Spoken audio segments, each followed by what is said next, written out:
Hello, everybody, and welcome to The Night Owl, a show that we do twice a week where we discuss all the latest in pop culture news, TV and movie reviews, gaming news, and just the overall topics of the day. And for those who are not familiar, I'm Price of Reason, and with me I have my co host, as usual, Professor R2. How's it going, Professor? Going well. There's been so much happening recently. Since we last talked, gosh, what there's been we had Martin Luther King Jr. Day. Biden pardoned his whole family and half of his staff and most of his cabinet. TikTok was banned and then it wasn't. Mark Hamill left social media again and then he came back like 8 hours later. National Popcorn Day. There's just so many things happening since we last talked.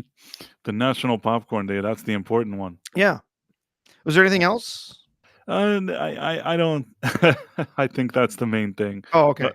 But yeah, no, I feel like there's been so many events. It's been so eventful since Trump, since his inauguration. Even before that, I feel like he's been already working prior, and then he kept saying that on day one he's going to sign a bunch of executive orders, and he really did all that. Oh, he Uh, did. He did it in front of an audience. he did it in front of an audience. I mean, I will say this is that and now it doesn't matter to me, even if you liked Biden, you didn't like him. There's one thing that I think is pretty undeniable. Biden didn't look like he was in great form. Trump is no spring chicken either. He's not 20 years old. But I'll Yeah. say that Trump, from that second he walked in there, he is sitting there signing, talking. He did like a press conference today. Did you see that? He's sitting Oh, there yeah. like half an hour at his desk. All these people are annoying him, and he's just kind of doesn't even care. Like he seems even more calm than ever. Meaning, last time when they used to annoy him when he was the president, I feel like he'd get more personally annoyed. Now there was like a sense of calm as even as he was telling this one guy that was like annoying him. He's just like, I can't even explain it. He's even more relaxed than he was then, if that Oh, makes yeah. sense. Yeah. I think he feels much more at home in all of this now. I think he feels much more self-assured. He's admitted kind of the first time around when he was headed into the White House, when he was headed into DC and everything that it's involved in that. Just the whole culture. There was some culture shock there. He wasn't really knowing what to expect for a lot of what was there, and he also he trusted a lot of people that maybe he shouldn't have, that maybe didn't have his best interest at heart. And I think this time around he's been much more knowledgeable about what to expect, what to prepare for going in, and he's very self-assured in what he intends to do with his time. And yeah, I will say, he sat there signing those executive orders. First, he had a handful of them he signed while he was at the arena. Well, he's got the crowd around cheering and hollering, and he's talking, about him, and he's got his, his assistant there's helping him, handing out the stuff and telling him what's going on, and he's just doing it, showing it off to everybody and talking, oh, it's a big deal, and then he starts throwing those pins out to the audience, and they're just freaking out. And then he gets back to the White House later on and he's there doing it again. He's sitting there signing more of those orders, more of those letters. And he's talking to the press the whole time. He Right. spent more time in front of the press without a teleprompter yesterday than Biden has in the past 2 years. I That's, agree with you. I mean, it's wild. It's wild when the contrast is insane between the two. So it's I listen, and I'm saying this now. I'm going to put aside two things. One, there's if you like his policies, if you who you voted for, who you like, and two, there's a situation where there's a guy sitting there actually answering in a way that you can understand what he's saying. Mhm. Yes, he talks a lot and he does his own thing and he's Trump, but at least he's making some kind of logical sense. I know that sounds strange to say, but I don't really know how else to say it. Yeah. Yeah. I mean, It's fascinating. Yeah, I mean, I know not everybody's gonna agree with his policies. That's not gonna happen, right? Not everybody's gonna agree. There's gonna be policies he's gonna stand behind that I'm not gonna agree with, right? But a lot of what he's doing, it's interesting to see a lot of the messaging and everything that it has been surrounding his, not his well, his campaign and now his administration, essentially saying 4 words: promises made, promises kept, right? Saying, "We said we were gonna do this, now we're doing it." And that's kind of been the watchword for this first, couple of days is, "We are getting down to business." And, I mean, it's hard to ignore, how much activity and how many things that they've already moved forward with, really. I'm trying to find it. I had a good thread with all of the different executive orders. I have a couple, of things up here. If you have some stuff, When we can let's go over just a bit of it because yeah. he did so much. It's like he just bombarded everybody with Oh, yeah, orders. there's, not my favorite outlet, but, I do have one, a very nicely formatted, nicely made, list here from, Is it like uh MSNBC? What is it? no, it's Axios. I mean, they're What okay. They're okay. what are we gonna do? Yeah. But yeah, I can share that, if you like here. I also want to find that clip, the part that he's gave that kind of press conference today, and there was one guy that kept on telling him, "Why did you pardon the people from January 6th?" Did you see that thing? Yeah, I saw a few different clips today. I was pretty busy today, but when I had the time, I was kind of checking in on X and seeing what was going on. And I thought his answer was very reasonable, surprisingly. He just told him, "Listen, they've already been in jail for years." Meaning, like, even Trump, he didn't say like, "Oh, they're the best, like, I love everything." He didn't even Yeah. start going into that. He just said, "Listen, they've been in jail for a number of years." He said there were riots here during the summer of 2020. There were situations that people took over entire cities, like he was talking about Oregon and things, or Seattle, whatever it is, Mhm. and he was saying like businesses were burned down. There were these riots, and people were harming people and killing people, and nobody did anything. He said like, "No, there's so many people that weren't even charged." And you seem to be only worried about these people that already sat a few years in jail when there's actual murderers, walking around that nobody wants to, Yeah. put them in jail. And the vast majority of these people that were pardoned were not violent criminals. Right, exactly. They tried to frame them as such. They tried to frame them as, trying to overthrow the government and all sorts of stuff.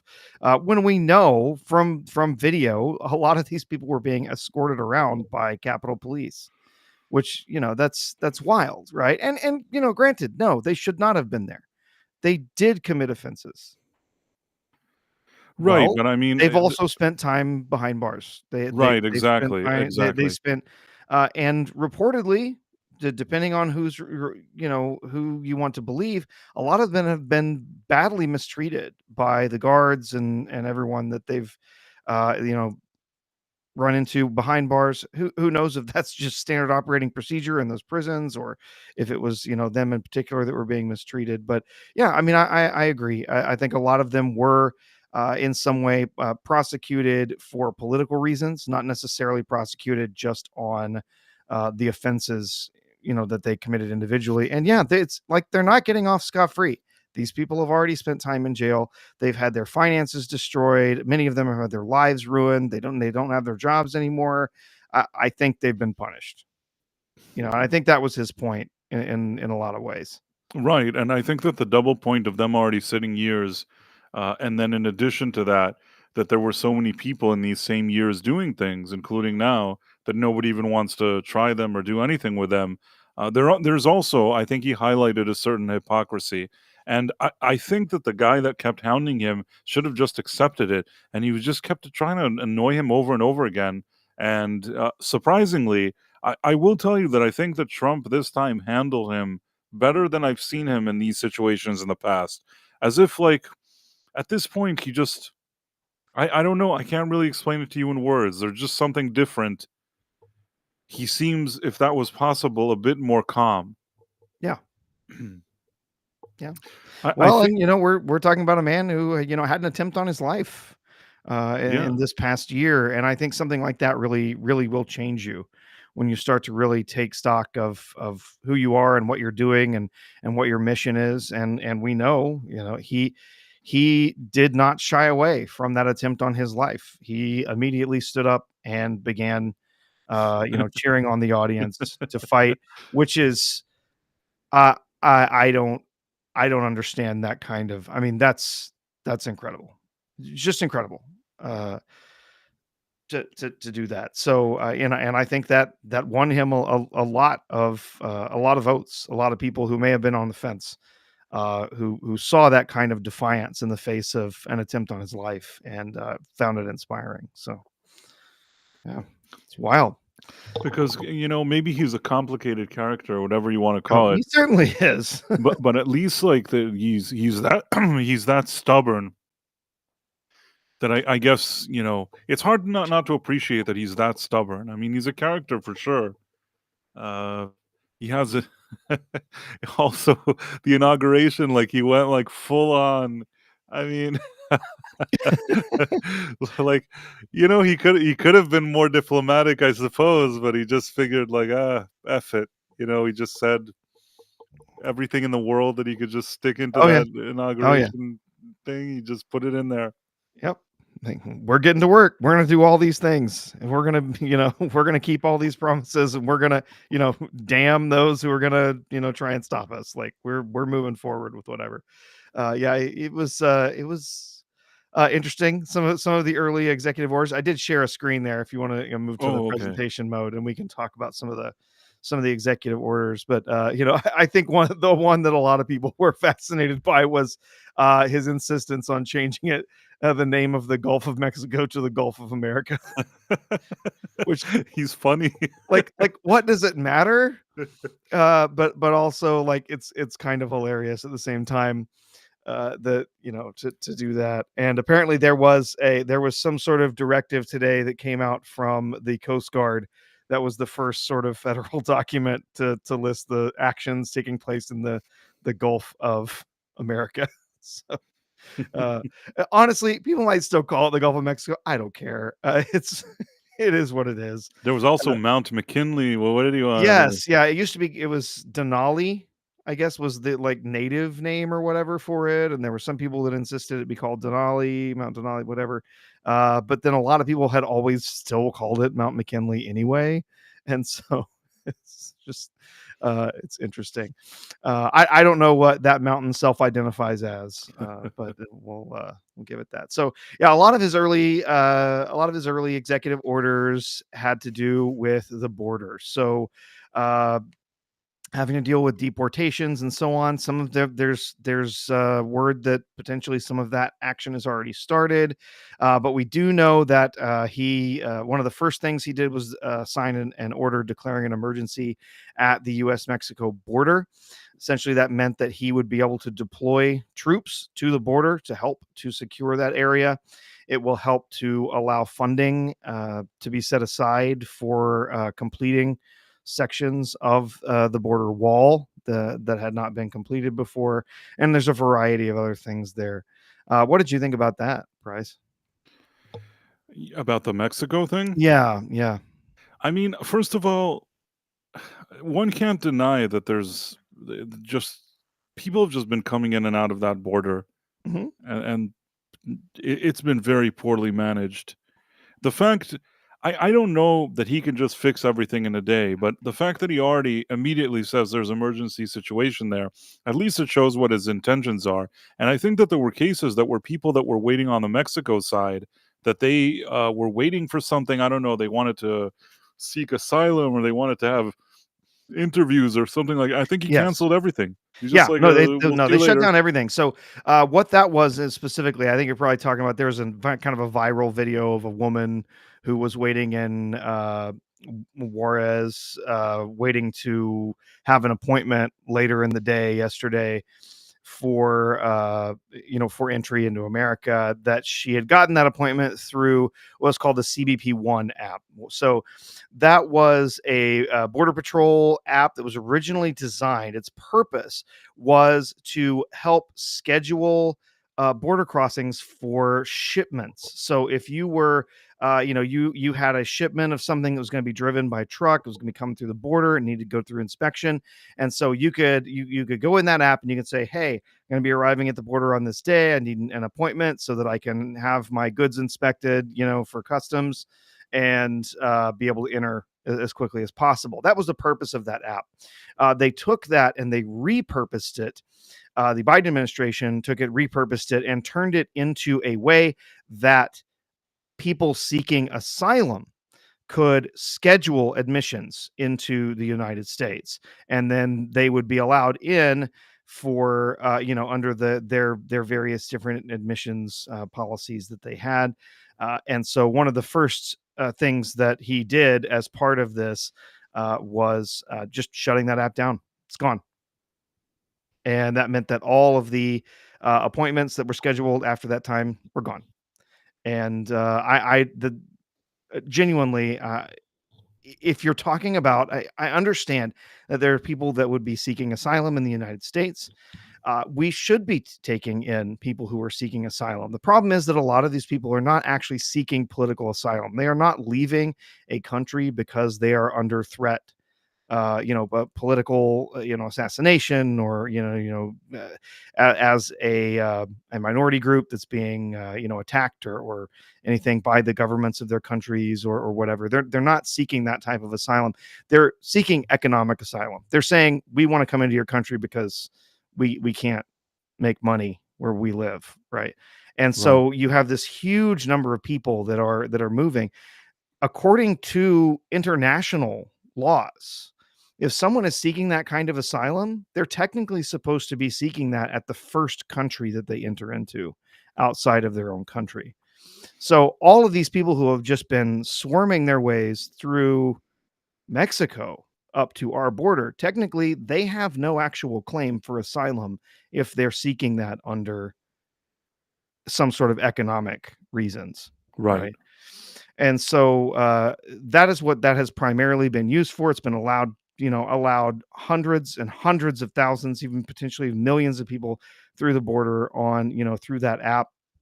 It is true that, yes, if we have that kind of tool, that we can vet those people better, but they're not being vetted like someone who was following the rules and coming into the country as a legal immigrant. Not even close. Some people have said, oh no, they're turning over these documents and that documents and everything. There's credible evidence. There's people who have said exactly what was expected of them, and they didn't have to provide any documentation at all. All they had to do was make an appointment in the app, and then they were let into the United States. Before we continue, Kivo 1961 has given us a $5 Rumble rant. So he says Trump changed name of Gulf of America so he can avoid Biden's ban on drilling oil in the Gulf of Mexico. 4D chess. Yeah, anything's possible, I guess. Could be, of course, if it was just an order from the executive, he could just overturn it. That's how executive orders work. That's why it's actually extremely frustrating that in the last 15 years or so, that so much stuff has been done through executive order, because it should be happening through the legislature, but the legislature is completely paralyzed, and they're not working together like they used to. They're not making deals. They're not cooperating and finding common ground. They're simply saying, no, it's my way or the highway. And when you have that on both sides, absolutely nothing ever gets done. So, there's been a lot that's been happening over the last number of years through executive orders, which that's not good. I don't care what side of the aisle you're on. If you're talking about Trump signing those, if you're talking about Biden signing those, neither of those is ideal. A legislature should be working on the interests of the people to find reasonable compromises to be able to enact law. We shouldn't be expected, to have an executive who's just doing everything, because come on, that's why we don't have a king, right? Right. We're supposed to have a legislature. We're supposed to have a government that's functional and is working to find solutions for everyone. But unfortunately, the polarization has been just so severe. in the last last 15 years or so, of 20 years, that it's really just completely paralyzed the government. I mean, I will say, I'm trying to be empathetic and think from somebody else's shoes. If there were people that maybe did really legitimately want asylum, or if there was something really going on and they used that app to get an appointment and now it was canceled, I do feel bad for some people if they had, if it was a legitimate Sure. situation. Yep. But regardless of me saying that, it's pretty clear that over the past 4 years, the situation there at the border has spiraled out of control. One would argue that this is something that was not functioning well for decades, and even in the first Trump uh, term, it wasn't perfect. There were still people coming in, but I think that at least there was sort of his attitude and his rhetoric telling people, you know, doing the best he could at least to keep some of them out or to do something. And the second he left, just Biden under his watch, it just became just a joke. I don't know. I mean,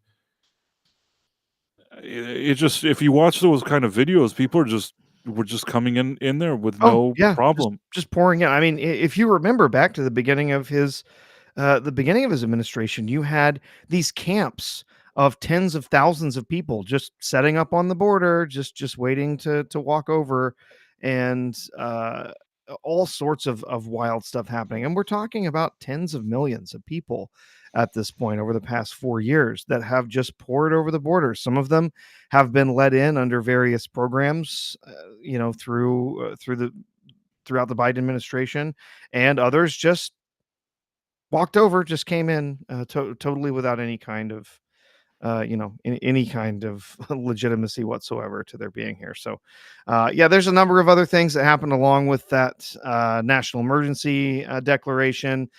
He also declared certain international cartels. There were some specifics like the Tren de Aragua, MS-13.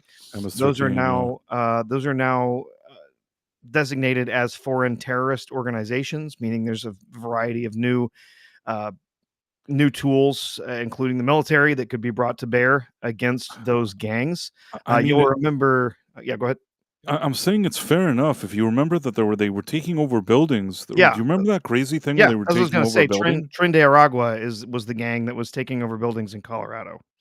And then I think there was also one in Texas at one point that they tried to take over. So, yeah, again, fair enough. Mexico might not be happy about this whole idea. That we might be sending flights in there to deal with some of these, sending troops in to deal with some of these gangs, but they have caused massive numbers of deaths, not only directly by just killing people, but also, through all the various different tainted drugs and stuff that they Fentanyl, smuggle yeah. across the border, like fentanyl. So, yeah, it's a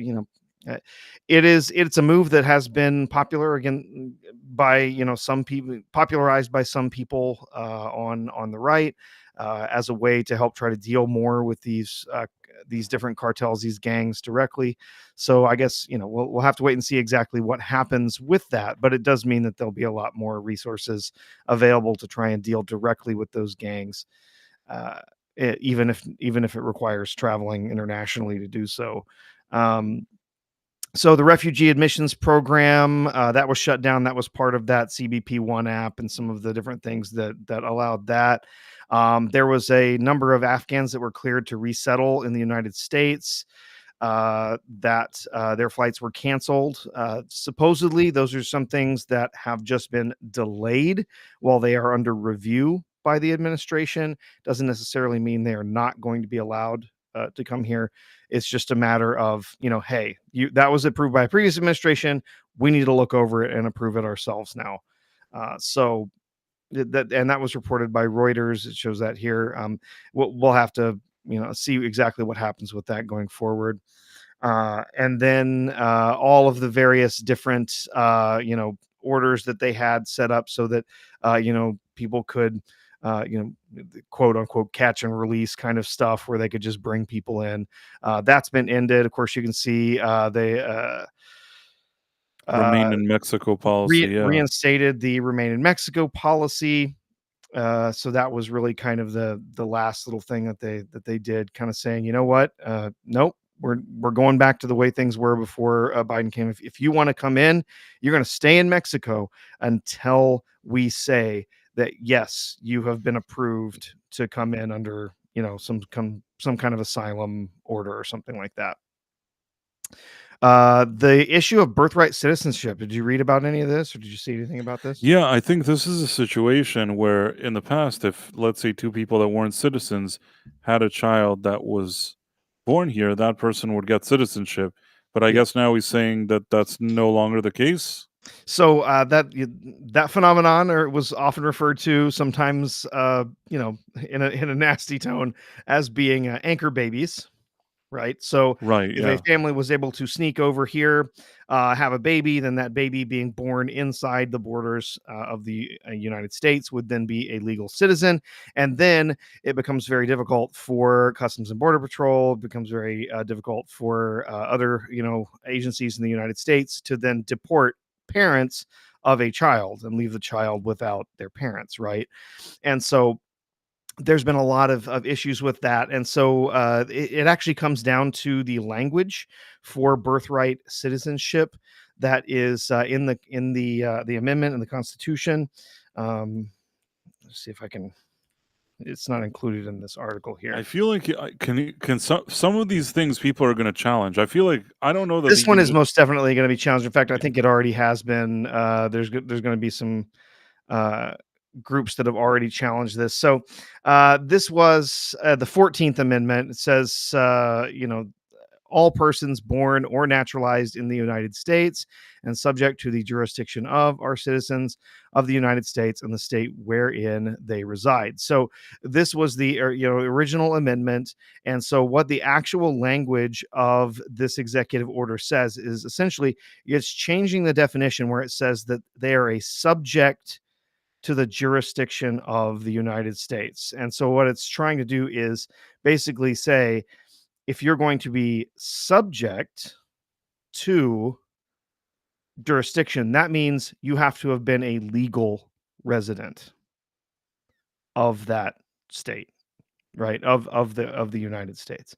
Oh, looks like we got a raid from 32 Flavors of Nick Weiser over on YouTube. Ooh, Hey nice. there, Nick Weiser. Thank you for the raid. Welcome everybody. Glad to have you here.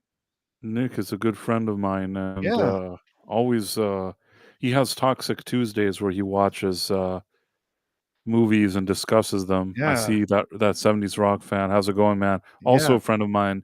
So yeah, Nick's a really good guy, and always once he's done watching, I think he was watching The Equalizer 3 today. Great movie. So okay. he sent some people here, and that's always really appreciated. Thank you, Nick. Yeah, yeah. Thanks for being here. So, Absolutely. essentially, like I said, I think the challenge is that they, since this is an amendment, it's in the Constitution, it would technically require a constitutional amendment. What the executive order is doing is essentially trying to redefine what it means for you to be, as I said, part of that language, being subject to the jurisdiction of the United States, essentially saying that, okay, yes, you can, birthright citizenship is still a thing, but only for people who are subject to the United States as citizens. If you are citizens of a different country, if you are unlawfully present in the United States, then no, your children will not receive birthright Th- citizenship. I feel like this is going to be a difficult one for him to push forward. I It may be. understand. I mean, I understand what he's trying to do. I just don't know if he can pull it off. This will definitely be one that's going to be challenged in courts for a while, and we'll have to wait and see exactly what happens with that. But there is potentially a favorable Supreme Court to assist with that. This would essentially change nothing for U.S. citizens, even naturalized citizens, because they are subjects of the United States. They are citizens of the country. And so if even one of those parents is a citizen or naturalized citizen uh, of the country, then And they could even define it as a legal resident of the country, right? So that if someone is legally resident here under certain types of visas or certain, whatever, then that would also be fine. Their children would also receive birthright citizenship. But if they are unlawfully present, then their children would not I be. I So I mean, basically, all these yeah, guys that are coming in illegally from, from either Mexico or whatever it is, it's I think it's really geared towards, squashing this kind of thing that they come here illegally and then have the babies. But it's been so many years that people had that option of the anchor baby that I'll be really stunned if he manages to get this yeah. approved, but at least you know what? I'm going to tell you another thing. And I was talking about the previous term. The previous term, I told you, it's not that there weren't people coming in. It's not that there wasn't a mess at that border. But I think the fact that he came in and from day one he talked so tough and he had so many orders that he wanted to put in. Even then, he wanted a lot of stuff and he was saying stuff and doing stuff. And I think that even people that want to cross from another country, when they see that there's a guy in charge, that he's so gung ho about them not being here, it doesn't give them the same feeling as they see Biden, who couldn't put together two sentences and looked like he was confused. I know it sounds strange, but that kind of weakness, I think, is very inviting to people that want to take advantage of a certain system. You think it doesn't matter, but it does matter who's in charge and what their policies are. Indeed, it does. So yeah, that's definitely one that's going to take some time to rattle out of the courts and see what actually happens with that. I think it's a move that somebody has needed to take. Honestly, we are one of the only countries, if not the only country in the world that allows for unlimited birthright citizenship. Now, part of that was intentional. When it was originally intended as part of the Constitution, the idea was we want as many people to come to America as possible. We want everybody to move over here, and then they're going to have babies. Those kids are just going to be natural citizens when they get here, and there would be an investment in the country. But that was the 1800s when that was passed, right? Right. It's a very different day today. And when we start to see these phenomenons, people, illegally entering the country just so they can have a baby, just so they can't get kicked out of the country, that's not what that was intended for. No, of course it Right. wasn't. I mean, obviously, there's been a lot of issues here and a lot of people kind of manipulating a lot of things, but I here's what I think, and this is just my personal opinion. And I don't know if it represents anybody else's opinion, but what I've always thought is that there was a very strange, uneven system. Meaning, there's people that are like doctors or lawyers or things like that that maybe got a degree here, maybe excelled even in whatever they did, and after that, they could stay if somebody offers them a job. But the whole process of staying here and being sponsored for a green card and doing all that stuff with the H-1 visa, that's a lot of times either costly or you sometimes you can't move from one job to another. You have to stay in a certain area in a certain job for a while. You have to make compromises with your career, and there's people that spent a lot of money and years and time and even sort of made sacrifices when it came to their career just so they can do everything properly. And the government would not make it easy for a lot of these people that were actually educated and were working in in a specialized field or whatever it is. Meanwhile, and the people from Mexico, they just come in and wave and just walk through. Nobody says anything to them.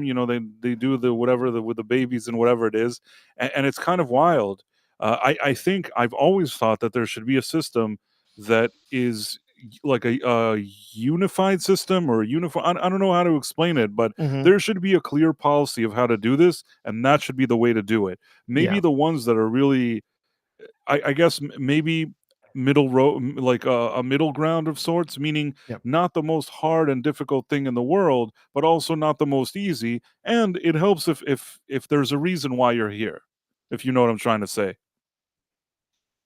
Yeah. You're not going to find too many people who are going to tell you that the current immigration system is as excellent as it possibly could be here in No, the but do United you get States. what I It's a bit of a mess, and it has been for a very long time, and unfortunately, it's something that has been a political football. It's been something that a lot of people want to run on, but when they actually get into office, they don't wanna change a damn thing. They don't actually wanna move forward and try to find something that's better or improve on things, because then they would be giving up on a political football that they can use to get reelected next time around. It's well, it's it's sickening, to be honest. Empress and M says, "God knows we couldn't make those great doctors, etc., ourselves here." First of all, we should be making good doctors ourselves. Hopefully. I'm saying that I think that it's always been in our country that under certain circumstances, there could be people that legally come here. I'm just saying that the people that I think are the most, I don't know if to say most educated and high value and whatever, they probably have to jump through the most hoops these days, whereas the people from the Mexican border don't have to do anything. And I Mhm. think that it's been that way for several years, and I don't know if that's a good system. It feels strange that some people are like this and some people like that. Whatever the system is, it has to be a clear one, and one that's sort of more comprehensive? I don't know what word I'm looking for here. Maybe Yeah, I mean, just it's a just mess. something You're that's right. It's a more. mess. That's what I'm saying. That Yeah. it's not my job to decide. I know that a lot of people are discussing it these days. Who can come? Who can go? And all that. But I'm just saying that whatever it is that's decided, there has to be a system in place that makes sense, and not not the kind of chaos we're seeing now. That's for sure. Yeah. We do have a super chat over on YouTube. In the YouTube chat, the Dead Man, super chat for 4.99. Also a member of the channel. So thank you, the Dead Man, for your support. He says Congress can make a statute on naturalized citizens without changing the Constitution. I think that's probably true. There's definitely something that they could do. Unfortunately, getting Congress to do much of anything these days, especially something controversial, is a bit of a challenge. So I think, like this executive order, where they're talking about redefining what it means to be subject to whatever, I think that's something that could also be passed by Congress. And if there were, there would be a lot fewer possibilities for legal challenges to it. If Congress were to pass it and the president were to sign it saying this is what it means, then there would be a lot less opportunity to challenge that in court. Matthew Marcillo, my maternal and paternal great grandparents are all on the Immigrant Wall of Honor on Ellis Island here in New York. They and all those immigrants earned the right to be here. Mhm. So fair enough. Yeah, and don't take any of my comments or Price's comments to say that we don't like immigration. I'm perfectly happy to have immigrants coming into our country legally. They need to be properly vetted. We need to be seeking out immigrants into the country who can bring skills and talents that we need here in the United States, where where we can use those to expand our workforce and bring more excellence into the country, and that's good. And we want more of that. We want more people that we know want to be here, and are should be legally allowed to come here because they're safe. They've been vetted through our system, and yeah, that means the system is going to have to change. But just letting them, pour in over the border Right, right. is untenable. I honestly think that if it wasn't a situation that they kept pouring over there from that border, I think that people wouldn't have made such a big. Because I've seen a lot of people now, even within the right, arguing with each other about what should be. If you remember, there was just a recently with Elon and with Vivek, and a lot of people were arguing in a lot of different direction. Became a very heated debate. But I think that if not for that border, that from Mexico where everybody was just coming in, I don't think people were as it wasn't such a topic of the day before that, but it's become such a mess over there that I think that that's why, people feel so strongly about it now. By the way, there's two super chats. One is Yeah. from we g- Six, and it's a pile of poop with a face. Thank you, Six. thanks for the poopy. Six is a friend of the channel, and I always like seeing her here. Then 99 cents from the Dead Man, also a friend of the channel. Pile of poop with a face. Yep. Thank you. A lot of poops we're getting now. Yes, he had one more super chat right before that too, Dead Man, for another one for 4.99. Says also the 14th Amendment was to grant citizenship to former slaves. Yes, that was also a big part of it. What was to help for those that had been born here in the United States, to be able to allow for them to have citizenship. That was also part of the thought process behind that. So yeah, yeah, the immigration stuff has been broken for a long time. Empress and Uh, Em is saying, I'm saying that our education system is a disaster, which immigration of any kind is trying to solve instead of reforming itself. Listen, there's also something to be said about the drop in quality in education, and that's a separate and legitimate problem to bring up. I and yeah, and something I think that is already on the radar for this incoming I administration. mean, So you're a part of academia. yes, How do you see things? I mean, have you well, noticed a dip in quality when it comes to when it the comes to education? students coming from public education, uh, yeah, a little bit. It's difficult to judge sometimes whether those are just generational differences or if they are differences, that have come from other things. Of course, recent, in the last 5 years, there's been a huge, issue with COVID, right?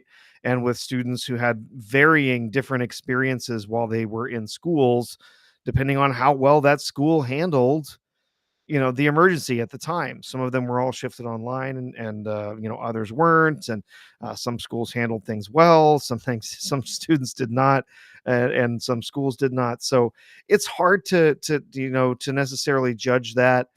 I also think my college in particular tends to get pretty bright students, pretty determined students. So it's hard to tell. I can definitely say though that in the public schools, just nationwide, we can see the statistics for the last 30 years. We can see that performance there has dropped significantly. And a lot of that has to do with focusing on things that are not the things that students are supposed to be learning. It's focusing on other things like identity and politics and activism and stuff like that in classrooms, rather than focusing on making sure that the students are actually getting the educations that they deserve.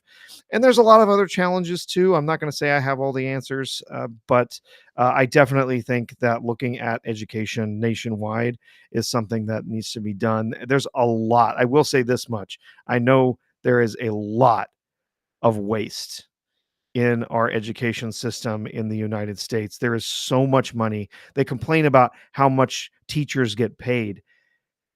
If you look at these state administrations for these schools nationwide over the past, 20, 30 years,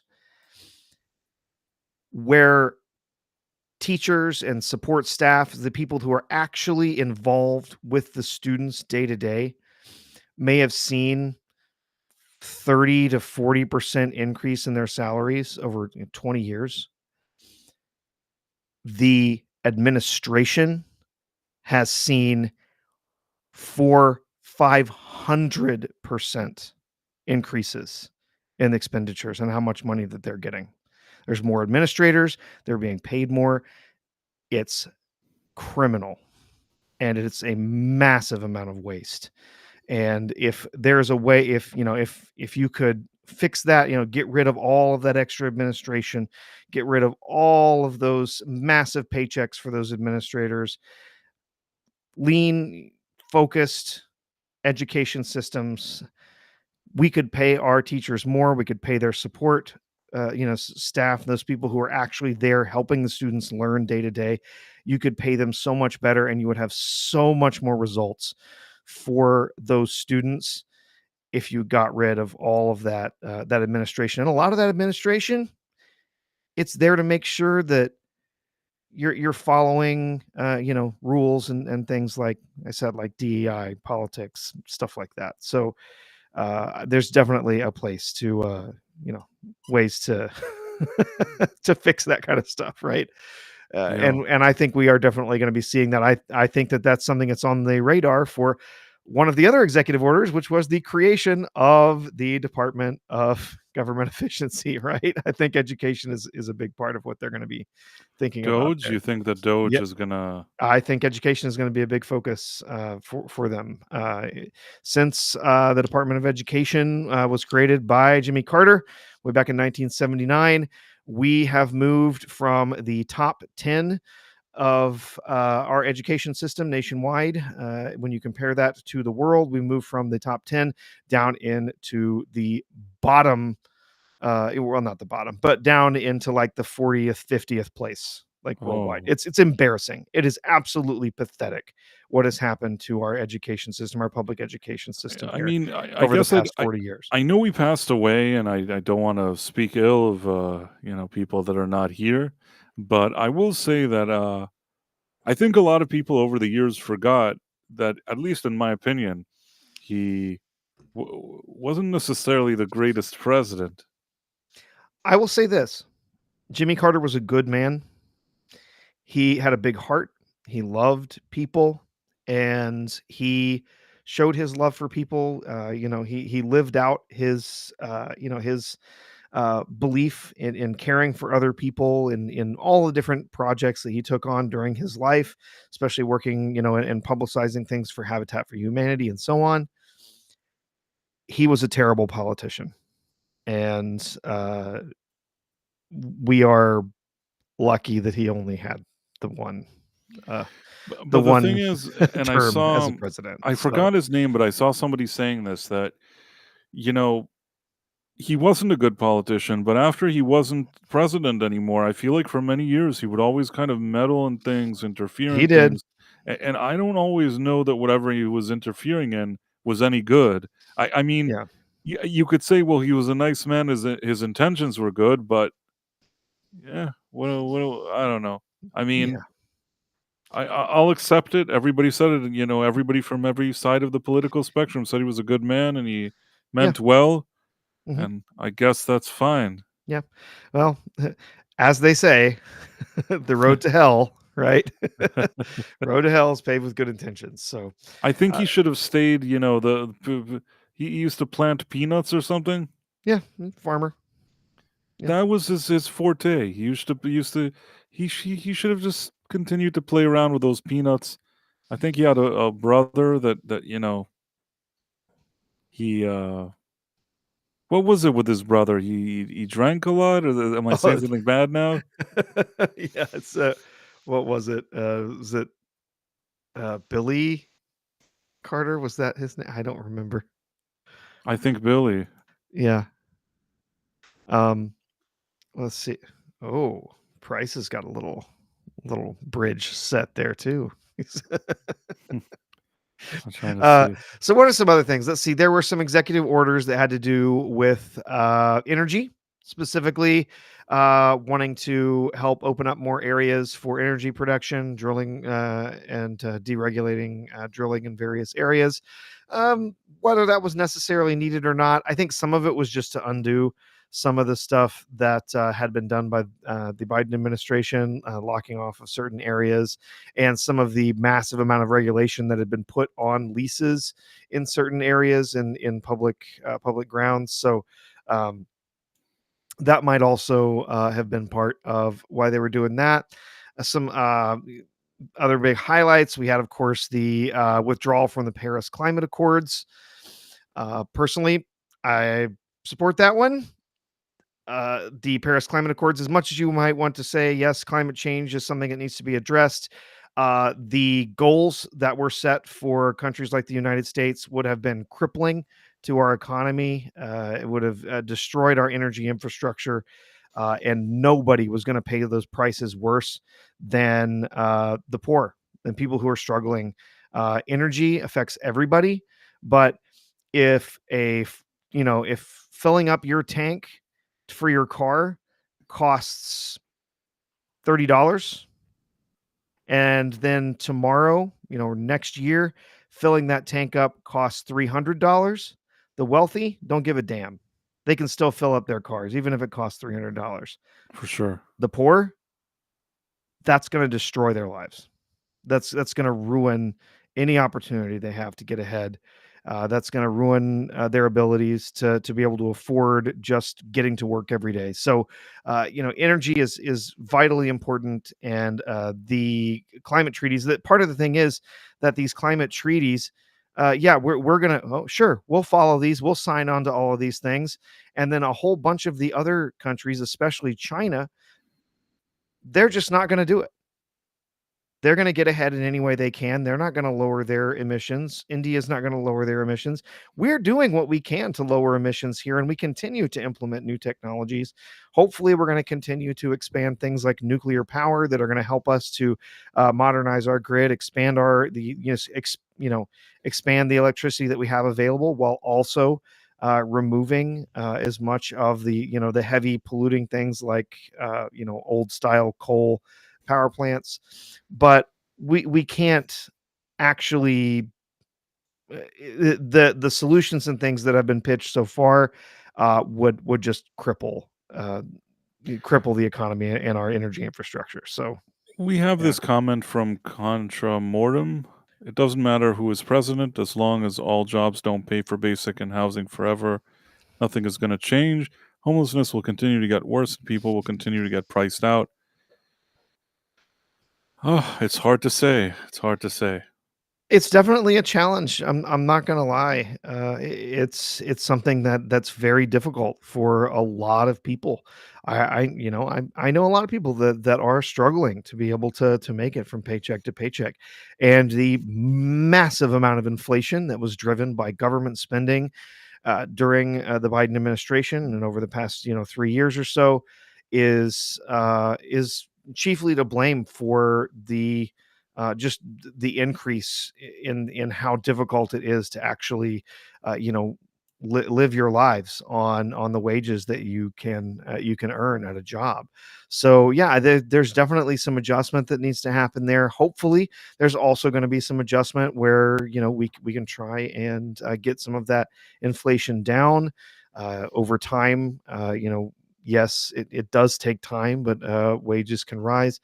And there's not one solution to that kind of thing. There's no way you can just turn it around overnight, but hopefully we start making some meaningful changes and adjustments that can make it so that the average American is going to be able to live more realistically within their means and with what they can earn in their jobs. So yeah, it's a challenge. And there's no way I can even pretend to have all the answers. But yeah, I feel you. I really do.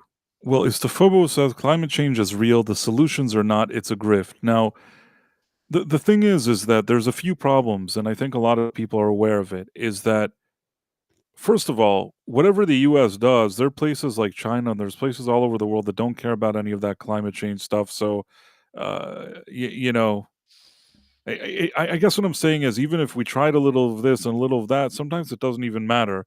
And the other thing is that for years also, with the recycling, there are certain situations that you think you're recycling and doing something good. It turns out that they're still taking the recycled material and doing something bad with that. Meaning you think you're doing something good and everybody's patting each other on the back, Oh but yeah. sometimes you're not even doing anything. Sometimes you're even making it worse and you just feel like you're maybe doing something good. The amount of recycling that actually that gets collected, that people they put stuff in a recycling bin, they have recycling picked up in front of their homes. If it's not aluminum or a number one or a two plastic, it is not getting recycled. It is going on to a barge. It's being shipped to India, and they're burning it. That's S I'm sorry. That's just the reality of it. It's not getting recycled. If it's not paper, aluminum, or number 1 and 2 plastics, it's not getting processed and recycled. It's all just being thrown away in dumps, or it's being uh, burned. It's being set on fire somewhere over in India. Is huge, pollution issues there. So I it's see that extremely sad, but it's the truth. somebody mentioned you here. Matthew Marcel says Professor Autu is so right. For right now, while it has gone down somewhat, gas is still way overpriced. Yeah, and that is dependent on where you live too. It's so weird. how kind of living in an area where we're nearby oil production, and we've got different towns nearby. Sometimes I can drive to a nearby town and I can find gas for 20 cents a gallon, 40 cents a gallon cheaper sometimes than getting it from my local station. So that can sometimes be something that's a regional thing or a state thing, but it's definitely too high. Although, it has been coming down a little bit. Hopefully, they can keep that up. If the message is sent to OPEC, which is a huge oil cartel, they quite literally control the output of oil so as to ensure that they stay rich.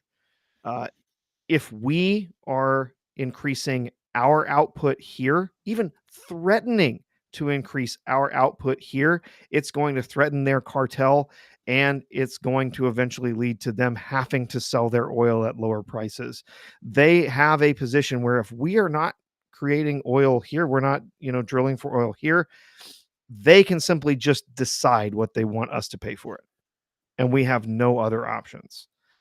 So, yes, I know that there are environmental issues with drilling, especially offshore drilling and stuff.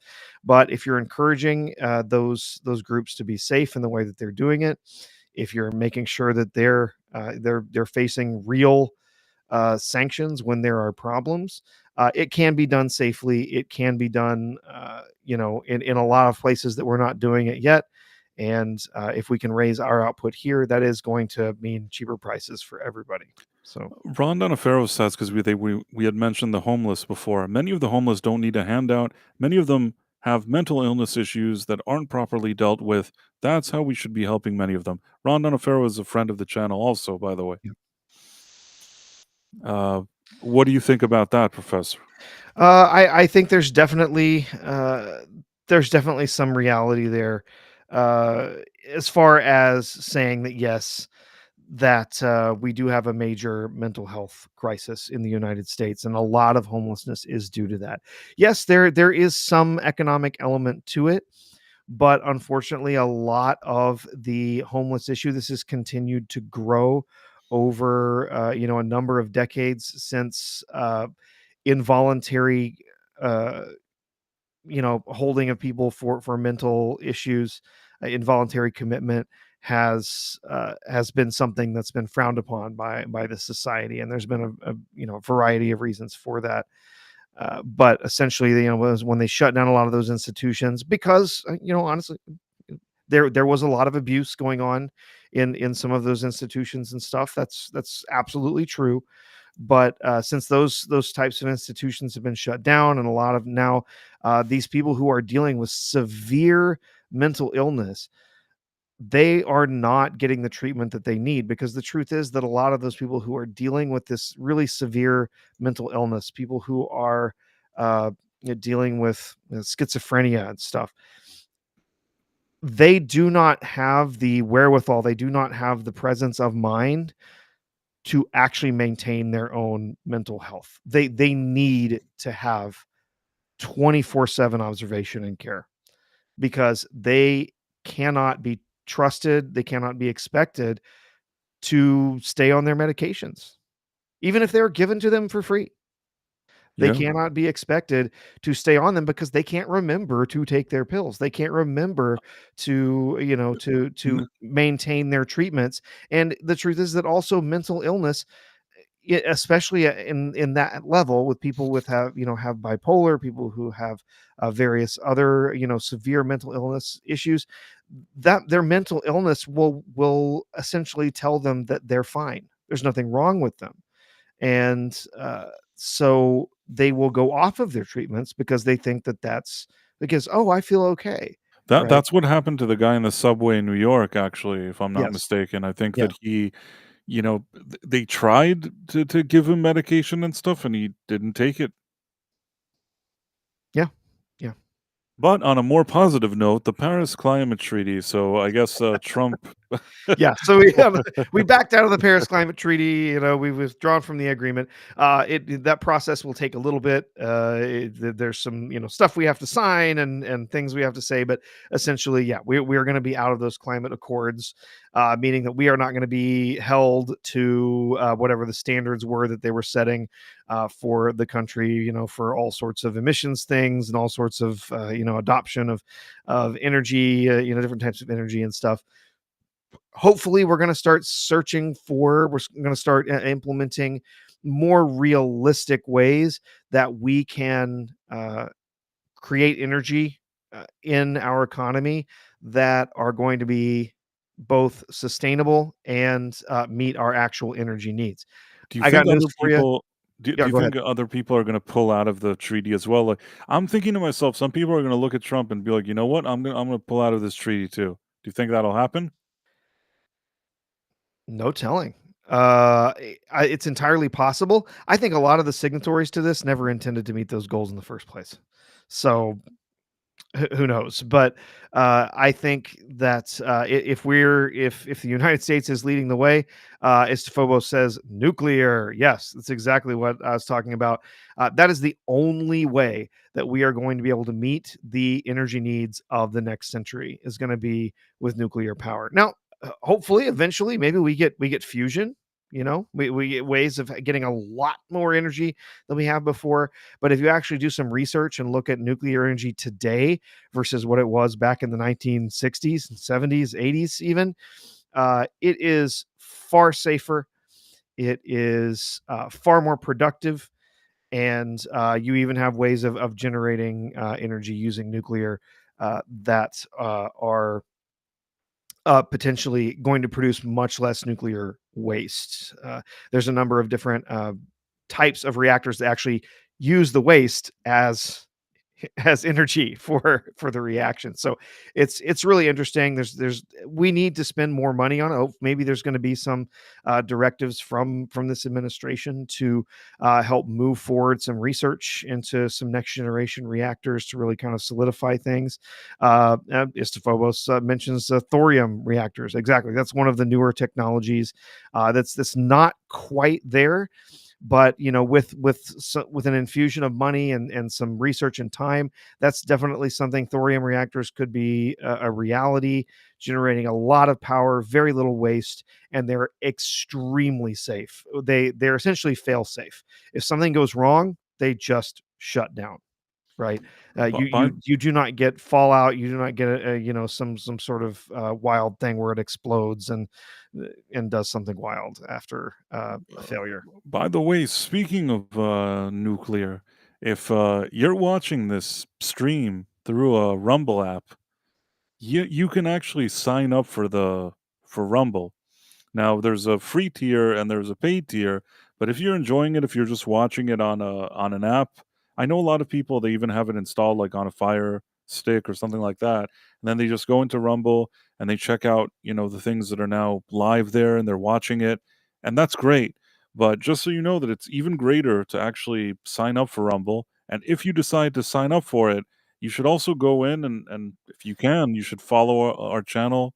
Also follow Professor R2 also has a channel. He's also on X. He's on every platform you can think of. Should follow him as well. Just wanted to throw that out there.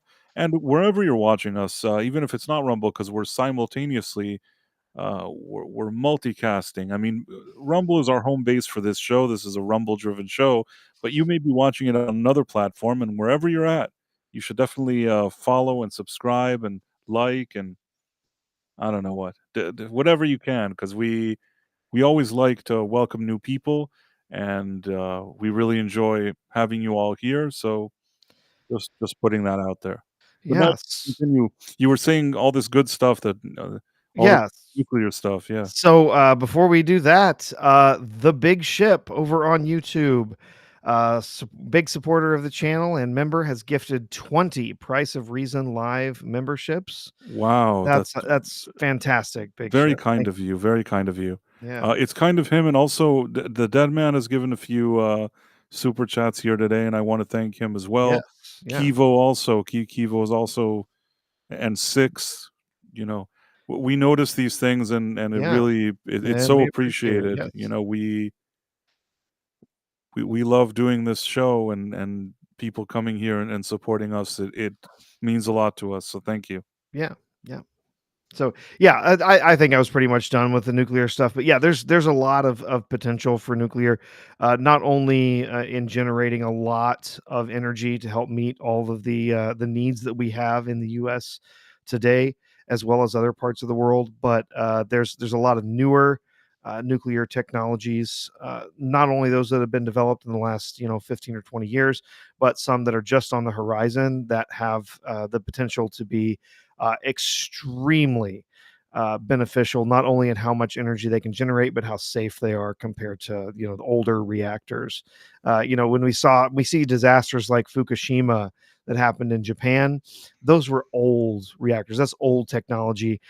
If we were going to build reactors today, we would build nothing like what was built there, right? We have Yeah. much safer technology, much safer ways of building stuff. And the truth is that the newer reactors also create significantly less waste, and we also have newer, better ways to store that waste as well. So Until now, from that Fukushima, the sushi isn't quite as good as it was. no, it's not quite the same. Although the Not new quite the sushi same. does glow in the dark, which is kind of interesting. At the same time, it's a little creepy. So, yeah. Some other let's see, look at a few more of these executive orders. So, there was another very big one. Of course, this is from Axios. They're a little left leaning. So, they say these executive orders were targeting Targeting, yeah, so DEI and they're the transgender they're Americans. adding their little twist on it, Yeah, right? a little bit of editorializing there in their news. That's why I said it's from Axios. So, Just uh, report the there's effing news, yes. man. What are you So targeting? Okay, it go is going to on. be the policy, of the United States I'm now. talking about them, of course, not about Yes. you. I'm saying No, like no, Axios, I like, know exactly they're what you just mean. Yeah, such hypocrites. But go on. yeah. Well, it is what it is. But yeah, policy of the Trump administration and now through the executive order, the policy of the United States government is that they are going to recognize two sexes, two genders, male and female. And so there will be no more of this 107 different genders madness going on, or empty spaces on forms to let people enter whatever the hell they want as their gender. It's male and female. And then there's some other things in the executive order. Specifically, sexes are not changeable and are grounded in fundamental and incontrovertible reality. that that is some really, really stiff language You know what there. I think is actually kind of strange? That a lot of things we're seeing now, it's such a pendulum swinging in another direction, swinging Yes. so hard. And why am I saying this? That I think like 10 years ago, 15 years ago, 20 years ago, when somebody used to say there was somebody like a transformer person or stuff like that, it was something that was such a rarity. I think people didn't even think about it or didn't care that much. I think that I think that today there's more people speaking out and saying things about it and talking about this issue in a negative way. I think like 10, 20 years ago, nobody cared. It's like when you keep kind of bothering people in a way that's over the top and trying, that kind of stuff with children and all those things, and you continue to push this kind of propaganda, whether it's in entertainment or all the different media, and you do it over and over again the way we saw, and it was so extreme. At the end, you get people actually working against you. Do you get what I'm trying to say? That Yeah. sometimes, I think that before all this kind of woke stuff happened, I think we were all, as a society, we were kind of heading in a pretty decent direction, relatively speaking. I feel like racial relations were better than they were a few decades earlier. I think that people, whatever their preferences are, whatever it is, I don't think that it was such a big deal to other people. I think people just, lived their lives and did whatever they were doing. But over the past several years, so much has become aggressive propaganda that now it's like the pendulum is swinging back. Yeah, definitely. It's the this often happens, right? You get one side or the other that goes a little too far. Their positions become deeply unpopular with a lot of people. Uh, just because it's so extreme, right? And I think in the last few years, a lot of this woke stuff, the transgender stuff, has become so extreme, so deeply divisive that a lot of people have said, "No, get out." Right? y- I would say the average American has no interest whatsoever in telling an adult that they can't do whatever they want to do with their body if they're going to transition or whatever. That's one thing, right? The difference is when you have all of these sort of gender bending weird things going on, and then they're trying to push all of that stuff down to kids. you know try and push that down into classrooms in public schools where it does not belong, right?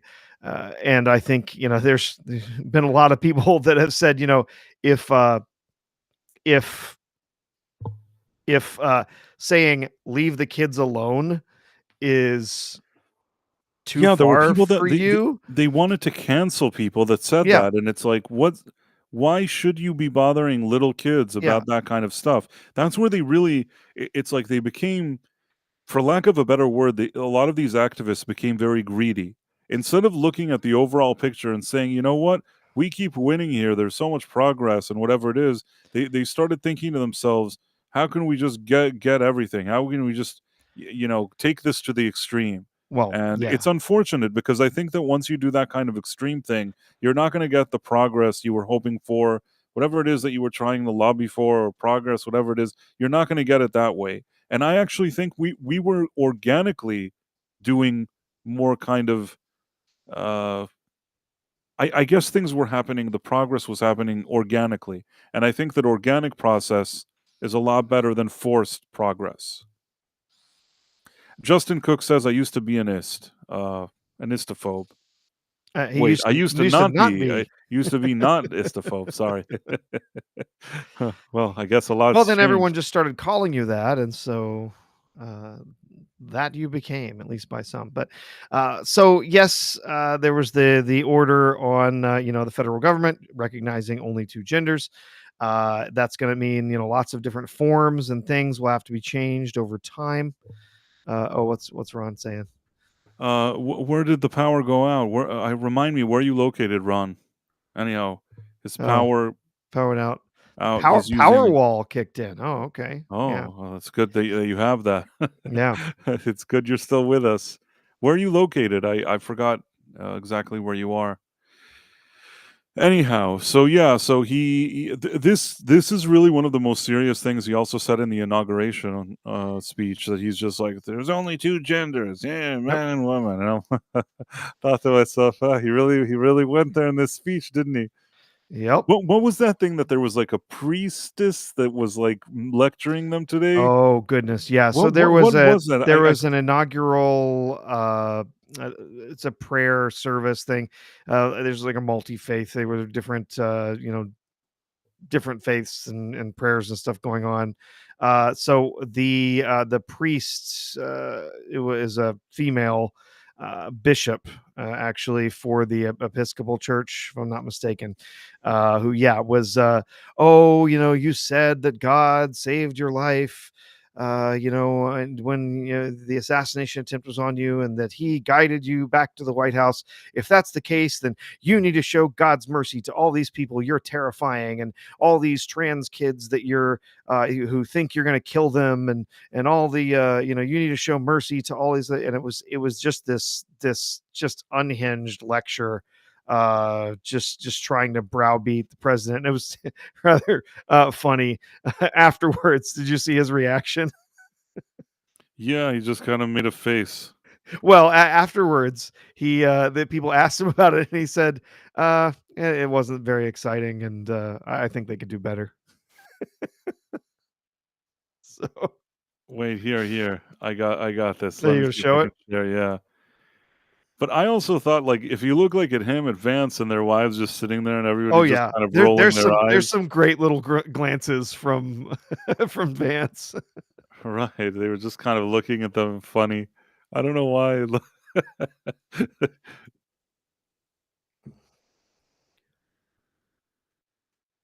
Can you hear it? Oh, yeah. Make sure to share. You're sharing my screen still. So here, I can unshare. You. There you go.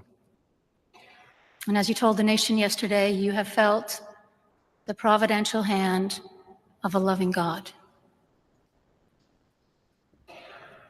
In the name of our God, I ask you to have mercy upon the people in our country who are scared now. There are gay, lesbian, and transgender children in Democratic, Republican, and independent families, some who fear for their lives. And the people who pick our crops and clean our office buildings, who labor in poultry farms and meatpacking plants, who wash the dishes after we eat in restaurants and work the night shifts in hospitals, they may not be citizens or have the proper documentation. But the vast majority of immigrants are not criminals. They pay taxes and are good neighbors. They are faithful members of our churches and mosques, synagogues, wadara, and temples. I ask you to have mercy, Mr. President, on those in our communities whose children fear that their parents will be taken away, and that you help those who are fleeing war zones and persecution in their own lands to find compassion and welcome here. Our God teaches us that we are to be merciful to the stranger, for we were all once strangers in this land. May God grant us the strength and courage to honor the dignity of every human being, to speak the truth to one another in love, and walk humbly with each other and our God for the good of all people in this nation and the world. Amen. I mean, she seems really annoying. Oh, she is a dyed-in-the-wool leftist. She is a Trump hater through and through, top to bottom. She has been filmed at all sorts of different activist rallies and things. It's amazing, right? Why was she even here? Actually, That is who the Episcopal Church had there for that. So yeah. She's a dyed-in-the-wool leftist, and of course, I don't really know much about the Episcopal Church. I've been told, however, that apparently that church and its clergy, the various different people in the power structure of that church, that it has been almost completely taken over by Marxist communist ideology stuff that has permeated throughout that church and its doctrines for the last couple of decades. And so it's not surprising that you've got a lesbian bishop, a female bishop up there saying, "Oh, be nice to the migrants, be nice to the trans children." Yeah, it's. I mean, the thing is that. Yeah, like I told you before, I didn't even sit and think about this stuff. I didn't care. I think the fact that they wanted to come to little children and keep bothering them about it. I think that this is, and people are saying it in the chat. This is the point where they kind of cross the line, and at the end, even people that I think were more identifying left, that's how Trump won. Basically, I think that they were saying that. There was some slogan that they were saying, well, Kamala wants to help they, them. Trump wants to help you. And it actually was a slogan that really moved the needle for people. It seems stupid to you, but that actually moved the needle. It did. It definitely did. Which means that, in spite of the kind of facade that a lot of, more left-leaning people were doing, that they're like, oh, we love this. This is so great. Obviously, this wasn't as great as they seemed to say. Yeah. I'll give you an example. I was once at a dinner, and there was a guy who was very much, very, very kind of very, very, very left leaning. Comes from a family of very left leaning people, even that they were a little more active in politics, things like that. And it's not like a good friend of mine. It was just I was at a dinner with some people, and he was like saying, "Oh, like I struggle with all these like new things that are happening with genders and like pronouns, but like I want to be an ally and all this kind of stuff." Lord, I don't know what he was saying. And in the middle of this meal, I said, "Well, I'm not struggling at all." And he said, "Really?" And he wanted to hear my insight, how I'm not struggling. And usually I don't say my opinion. I said, "Yeah, I'm not struggling because I couldn't care less. It all seems like a bunch of nonsense to me." And like you could tell the shock on his face, but with all of the weird, pretend shock on his face, even this like hard left guy, somewhere underneath it all, knew what I was saying. Do you Yep. get what I'm trying to tell you? Yeah. Yeah. It's like, is not really something I think about day to day. Actually, it doesn't. It's not really affecting my mood or my No, attention at and the this fact that moment. somebody got up one day and said there's like 70 genders, it doesn't mean that I have to be an ally to that. I mean, No, that's just no. weird. I don't, I don't really understand. It's, it's like every time you kind of said, okay, well, this exists, then somebody came and invented another thing. Yeah. Well, if you really want to get into all of that, it all goes back to academic stuff, queer theory, essentially. And if you talk about them going too far, well, that is what happens with those types of theories over time. They essentially they get they get a little bit of it in the door. Oh well, we should be nice to trans people. We should let people have their own pronouns. And they get a little advance here, they get a little advance there. They never retreat. They always hold their positions and fight to make sure that they've secured their little position there. And then little by little they start to put all of that stuff in place, and then they start pushing for bigger advances, bigger changes. We want trans identification in schools. We want to start allowing children who are in schools to identify differently, and we're not going to tell their parents. All of that all ties back into a more all-encompassing level of queer theory that essentially says that we're going in the end, the goal is anybody can be anything they want at any time. We're never going to assign a gender to anyone for any reason. Even, the sex doesn't matter. It's all this whole weird thing, and anybody can be in any relationship at any time that they're interested in, as long as they're consenting to it. And if you really read into queer theory, that includes, in the end, accepting PDF files and their activities as a norm. Basically, you're saying you give them an inch and they want the whole mile. That's Yeah. what you're saying. Well, you give them an inch, and then they take another inch, and then next time they're asking for a whole foot, and then the next time they're asking for everything, right? And if you don't say yes, Yeah. you get canceled. Yeah. By the way, Well, Caleb Levine said that this lady that you were talking about was apparently not a not a lesbian. lesbian? I don't know. I've seen it reported as lesbian in a number of places. That could just be assumptions, You know what? but I feel like a rotten person, but I kind of had the same assumption you did.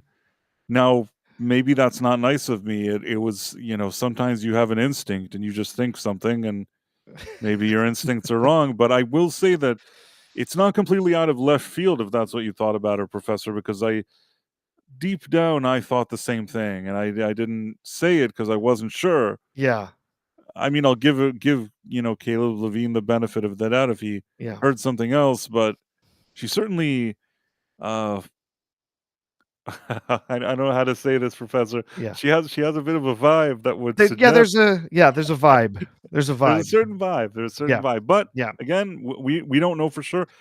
We're speculating that that's what she is. Yes, I don't know if that vibe has batteries, but there's a vibe. So we do have a super chat over on YouTube. Another one from the Dead Man for 4.99. He says the Pope wants to allow gays as priests. Hasn't there been gay priests since the beginning of the church? I don't know if that's necessarily the case. I am not a Catholic. I do know Catholic families.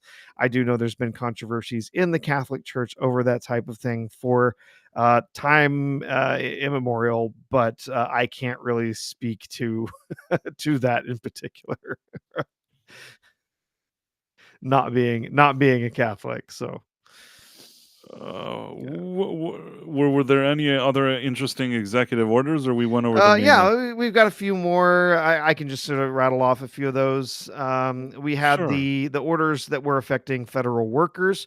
So essentially saying where we're going to require workers to return to the office full time. So basically shutting down, allowing workers to work from home for an unspecified period of time. There's also a hiring freeze in place.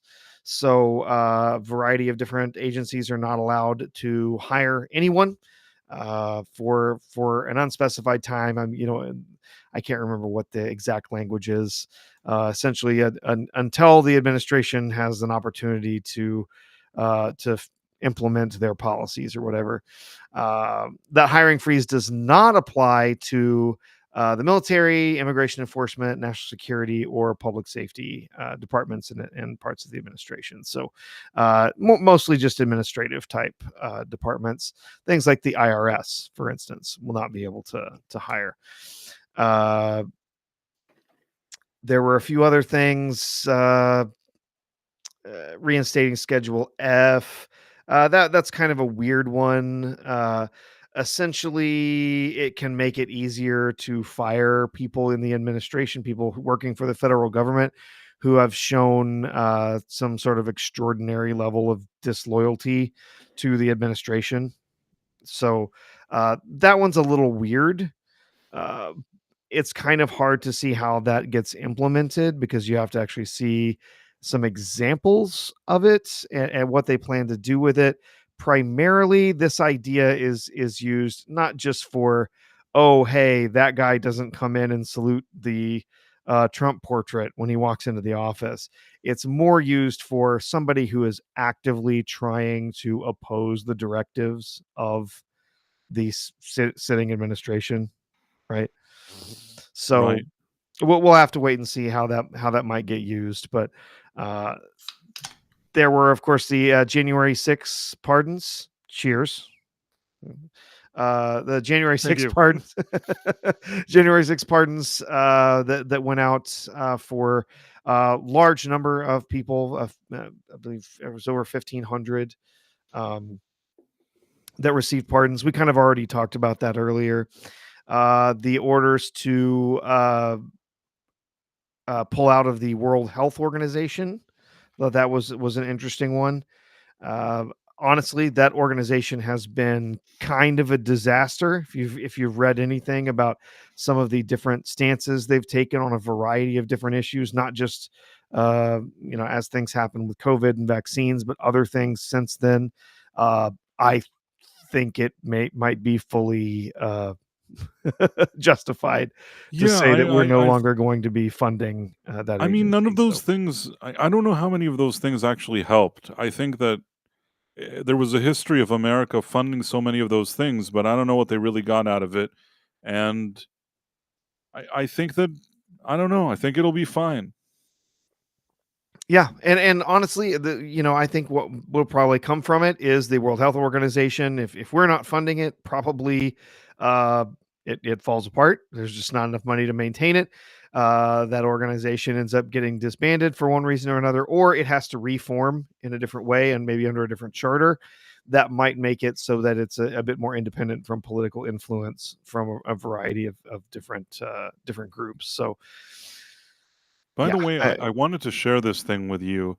After all these executive orders, there was that press conference today that Trump was sitting around and talking to reporters. I yes, was I was telling you before there was this one reporter that was bothering him about the January 6th people, and I think I found the video that I wanted to share. Let me see oh sure. if I can share this. Hold on, 1 second.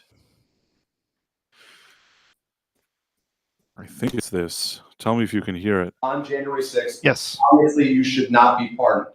Why is your vice president wrong? Well, only for one reason. They've served years in jail.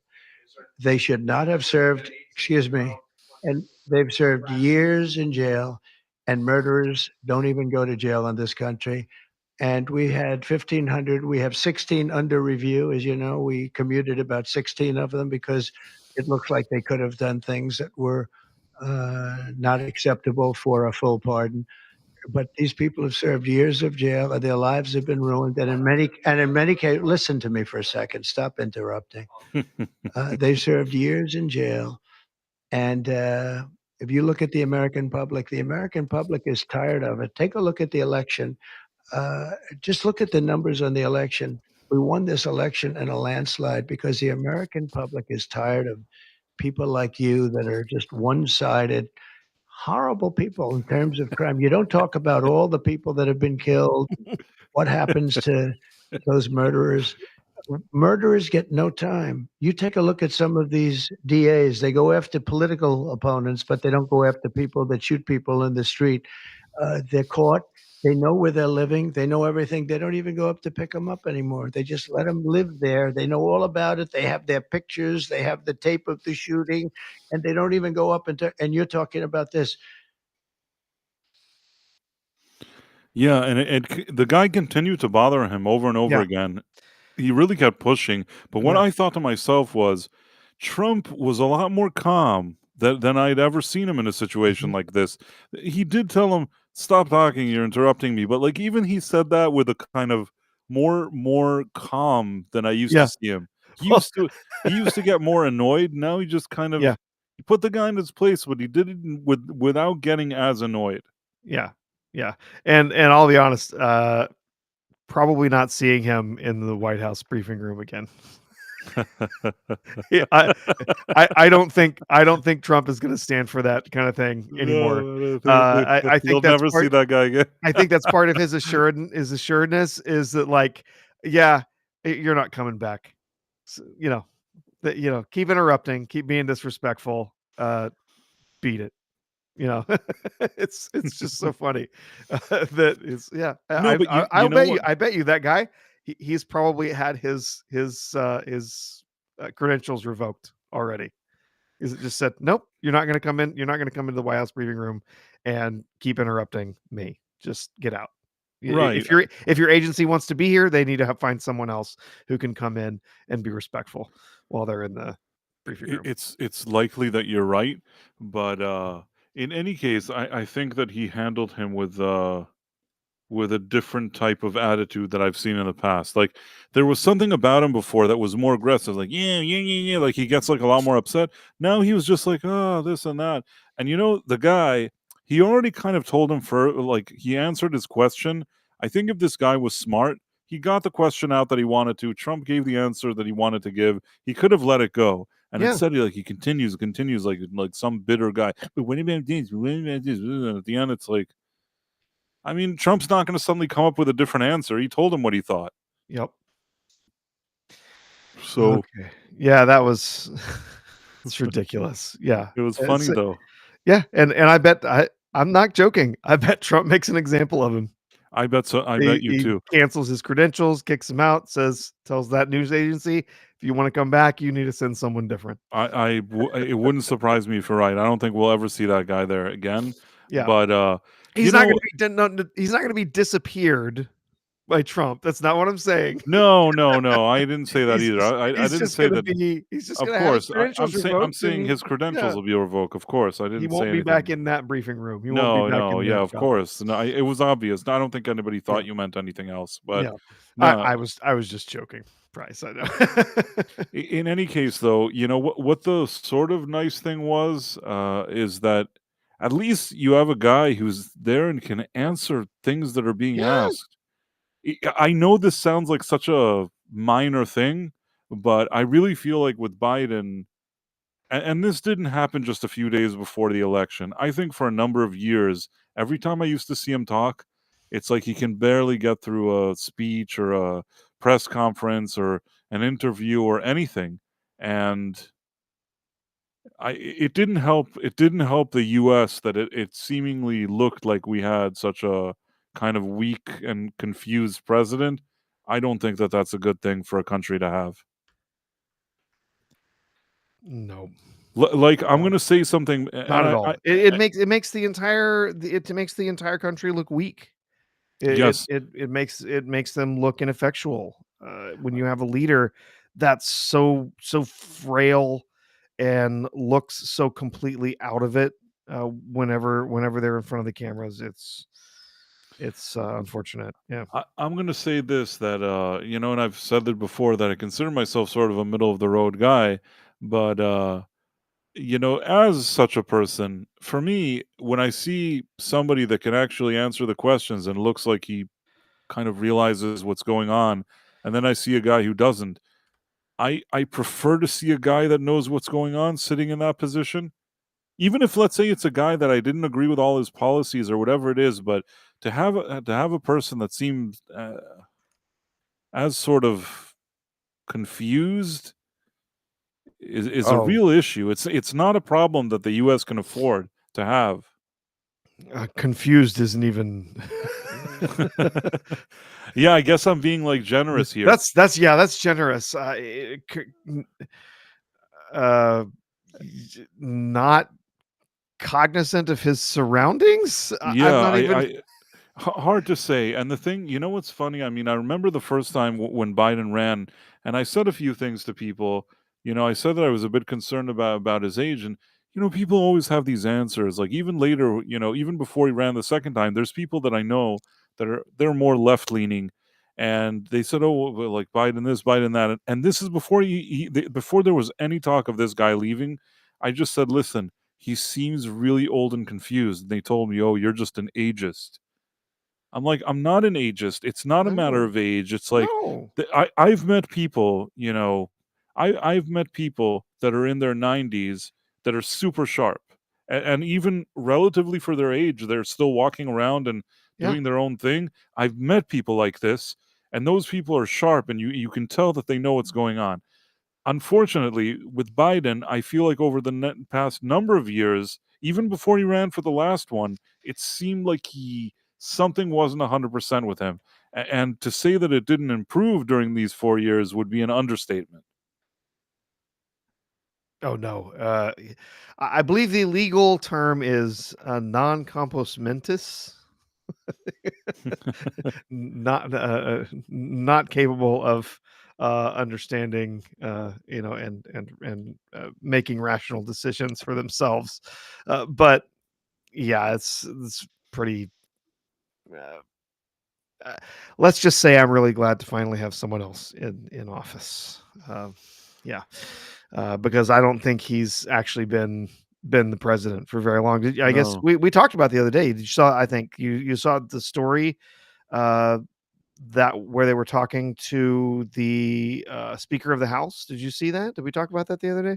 I don't know. Remind me, what was There's it? an interviewer talking to the Speaker of the House, Mike Johnson.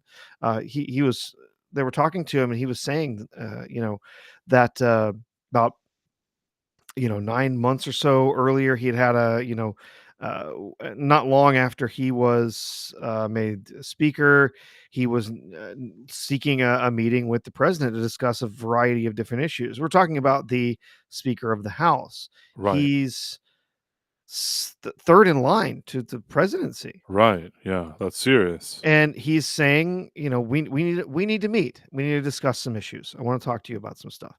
And he spent weeks and weeks trying to get a meeting with the president, and they were not getting back to him. His office was not responding, was not setting up a meeting. And so finally he went to the press and he's like, I think something's wrong. He uh they're not letting me meet with the president. Something's up. Right. And so Right. now they're started to get some negative press now because, Biden's not going to meet with him. Why won't he meet with him? What's going on? So they did finally set up a meeting. And when Johnson showed up for the meeting, he was basically ambushed. There was not just the president there. He had basically half of his cabinet, half of the leadership of, Democrats in Congress were there. There were like 8 or 9 people in the room along with the president. And so they talked for a little while about some stuff, and then eventually, for whatever reason, President Biden told Speaker Johnson, he said, Hey, let's have some time, just you and me, so everyone else can go. And he said the look on the faces of the people around him was like deer in the headlights. They were Worried. terrified that Wow. Biden wanted to have this face to face, just him. And did they give it? So Did it they left. happen? The president says leave. They left. His aides, shuffled everyone out, and so he sat and spoke with the president. Speaker Johnson sat and spoke with the president for a little bit, and he had just recently had a conversation. There was an issue with exporting liquid natural gas. There was an executive order that was signed that was limiting exports of uh, liquid natural gas from the United States.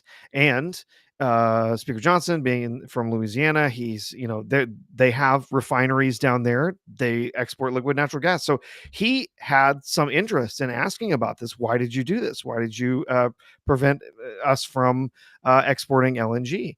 And so he asked him about it. So, I was talking to, some of my constituents about this. I'm wondering why you took this action. And President Biden told him, "Oh, we didn't do that." And he said, "Well, President, yes, you did. I, I have constituents that this is harming. You did limit these exports or cut off exports for liquid natural gas." And he said, "No, oh no, what you're thinking of, I signed an order that we're going to have more research into the environmental effects of liquid natural gas." He said, "No, you signed an order that made it so that we could not export liquid natural gas." And the president again was, "No, that's not what happened. That's not what we did." And so he's like, "We can get your secretary to like print this out and I can show you and whatever." But he said, "While I'm having this conversation, I realized he has no idea what he's been signing. Wow. He has no idea. He is not whoever's leading this country, who's ever making decisions, it's not him." And I he's like, believe it. I'm terrified." He said, I I believe it. was terrified from that moment that I don't know what's happening in that Oval Office because he's not actually in charge." I believe So it. it's wild. Some of the comments that he had to say, but He was like Inspector Gadget. You remember that show? yes, I do. Yeah. Inspector Gadget was supposedly the detective, but it was Yes. actually like his niece and his dog that solved all the crime. He Yeah. was like just a bumbling, I don't know if Joe Biden is a bumbling fool, like if he's 20 years younger, but at least, for all sakes and purposes, Inspector Gadget was like a bumbling fool. It was actually his niece and dog that solved the crimes. That's what it feels like with Biden. Yeah. It was always Penny and Brain, Right, his Penny and Brain, his exactly. niece and the dog that actually solved everything, and he was just sort What of was the name bumbling of the around. bad guy? Remember him? Dr. Claw. Dr. Claw. Yes. You know what? That show was stupid, but it worked. It was oh no, it was ridiculous. I did And not like the live action films that they no, made. no, the one with The Matthew first one was Broderick. kind of silly and fun. But after that, they made a second one, I think, I and only it saw the was first one. The yeah, first one was a stretch, and really, yeah. I don't feel like Matthew Broderick really captured the thing. But you know what I liked? I liked the theme song, the Oh yeah. Oh, it was Inspector great. Gadget. Yeah, absolutely, absolute classic We used to get from theme the 80s. songs. We don't even have theme songs anymore, really, most of the time. Yes. I feel like people lost the idea of a theme song. Theme songs used to be cool. They like put you in the mood for the show. Oh yeah. Yeah, they always reflected sort of the attitude the show was going to take. It was going to be kind of fun, or it was going to be really action packed, or whatever. That was always reflected in the in the The big ship says, I in think the theme. Mr. Magoo would be more accurate. And then Bumbling idiot, can't see anything in Empress front of and him. M says Jim Henson made better puppets.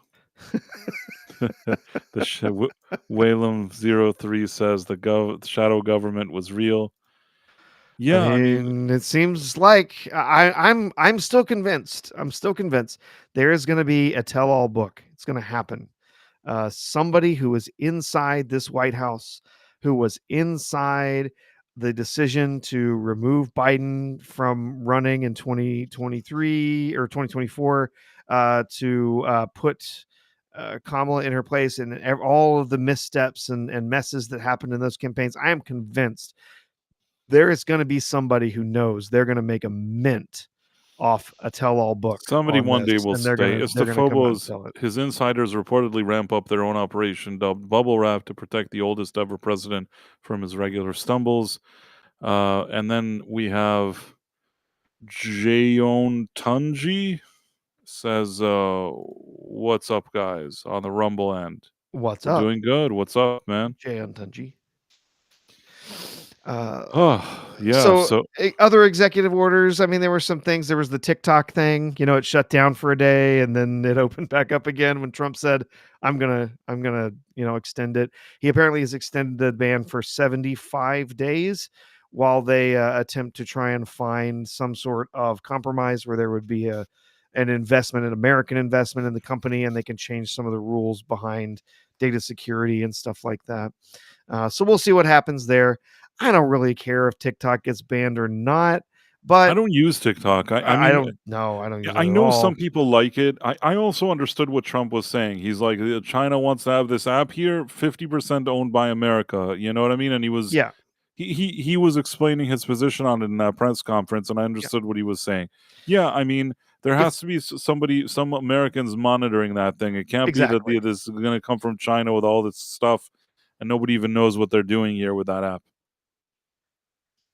Yeah, they want to make sure that the data is secure. We know what the algorithm looks like on the back end, all of that stuff, right? That's essentially what they're saying. Like, well, we don't have to ban it if you're willing to make the change, so that we can, so that we know what's going on the back end, and we know that it's safe. We know that there's not any American data that's being stolen. Then yeah. Rondon Afero says that. Let me look for a second. What was he saying? Makes me think of Columbo. It never actually had a theme. It didn't. Well, that would be Columbo, because Columbo was part of the mystery movie rotating series, right? I don't know. I don't know. I thought it was like a weekly show, Columbo. Maybe later there were Who's like that Columbo they? movies, but initially I think it was here. Matthew Marcillo says about Inspector Gadget. Matthew Broderick was not really bad, but not the actor needed for the physicality and quick wit to play Inspector Gadget. I agree with you. Somehow, I've seen, I like Ferris Bueller's Day Off, and I think Matthew Broderick was great there. But that doesn't mean that he's right for every role, and I absolutely agree. I did not buy Matthew Broderick as Inspector Gadget. Yeah, I did not love the movie. I mean, it was Dumb. It was harmless, dumb. Yeah. harmless children's fare, but it was by no means a good film. Honestly, I think if you go look, I think on Tomato Meter, it's pretty bad. I think I remember looking at it at one point, and it was extremely low. It wouldn't surprise me. It Yeah. was such a forgettable movie. I saw it once, and that was coming from me liking the cartoon growing up, and I didn't love that movie. It wasn't offensively bad, but it also didn't stand out. It didn't really capture the magic of the cartoon. Mhm. I don't. Maybe magic is a strong word, but you know what I mean. I mean, as a kid, I liked it. I liked the whole. It was a good setup there. Yeah. But yeah, I mean, I think we went over a lot of the Trump stuff. Maybe we can address the whole Elon thing, which was an interesting thing that happened today. Sure. Yeah. If you call that interesting. I mean, it's not a matter of interesting, obviously I think it's dumb and stupid nonsense, but the fact that all of these, a lot of these legacy media really tried to capitalize on this. So, Elon, you had that gesture of his at the inauguration, and the funny thing Yes. is, I saw that speech live. I actually looked at it. I didn't see anything out of the ordinary when I looked at it, and it's really the way I see it. They just sat around and did like a freeze frame without having even any context as to what he was doing. I mean, I I guess what I'm saying is Elon Musk, by his own admission, he's like sort of on the spectrum. He has sort of behavior that's almost a bit strange in a sense. I don't know what word I'm looking for, but like he hops around and jumps around. It's almost like a kid. You know what I mean? Don't get me wrong. The guy's a genius, but yeah, yes, he's he's kind of eccentric too, and perhaps on some type of spectrum. I guess what I'm saying is, I really, really did not get the vibe that that's what he was doing. No, not at all. And well, let's see. Let's. I'll show. We can show a picture here of what was happening on stage, and maybe we can let people judge for themselves. So, uh, is this a mustache man salute? Uh, yeah, it's wait. Let me see for a second. And right, exactly. Basically, these all did the same thing, Uh and huh. that nobody would ever look at these pictures and say anything. Also, you need the context. Just raising your hand and addressing a crowd doesn't mean that you're that. That is just Yeah. nonsense. Uh, I think that also when people did that symbol, they used to say something that was very, they would say the name of the mustache Yes. man and the Yeah. pledge Or their they allegiance to would. him. Yeah. He Uh, was basically saying to the crowd, I love you," and, like, he tapped his heart and, like, was like, when you do your heart to the crowd, kind of, that's what it yes. looked like it was. Yes, he was making these weird kind of airplane gestures, and he was jumping around and whatever it is. I absolutely think that this was ridiculous, but never underestimate how much legacy media jumped on this. I Yeah. mean, the amount of articles, and though I don't want to exactly show them because I don't know, some platforms may have an issue with certain words that are in those articles, so I won't start showing you. But a lot of Certainly. Yeah. mainstream media outlets, those kind of CNN and MSNBC, all those ones like, "Oh, look at the concerning gesture from Elon Musk on the thing." Yes. It's a Oh. I mean, uh, the funny thing is, I don't know if you saw this, but, like, the ADL, who don't even like Musk, basically said that, they wanna, you know, they consider it an awkward gesture, but they don't think he's done anything wrong. Yeah. And, if they went out and said that, I think that this is just a nothing. It's a Yeah. nothing burger. No. But the Yeah. fact that they continue, it reminded me of that find people on both sides situation. They're just going to continue to say it. Now, like probably every day, they're going to put that picture and say it over and over again Yep. because they've decided it and that's what they're pushing. And Well, I don't like that. we have we have another super chat over on YouTube from Istapos, also a member of the channel. A chat for $2. He says Elon is an autistic spaz, not a Yahtzee. I really do think that's the case.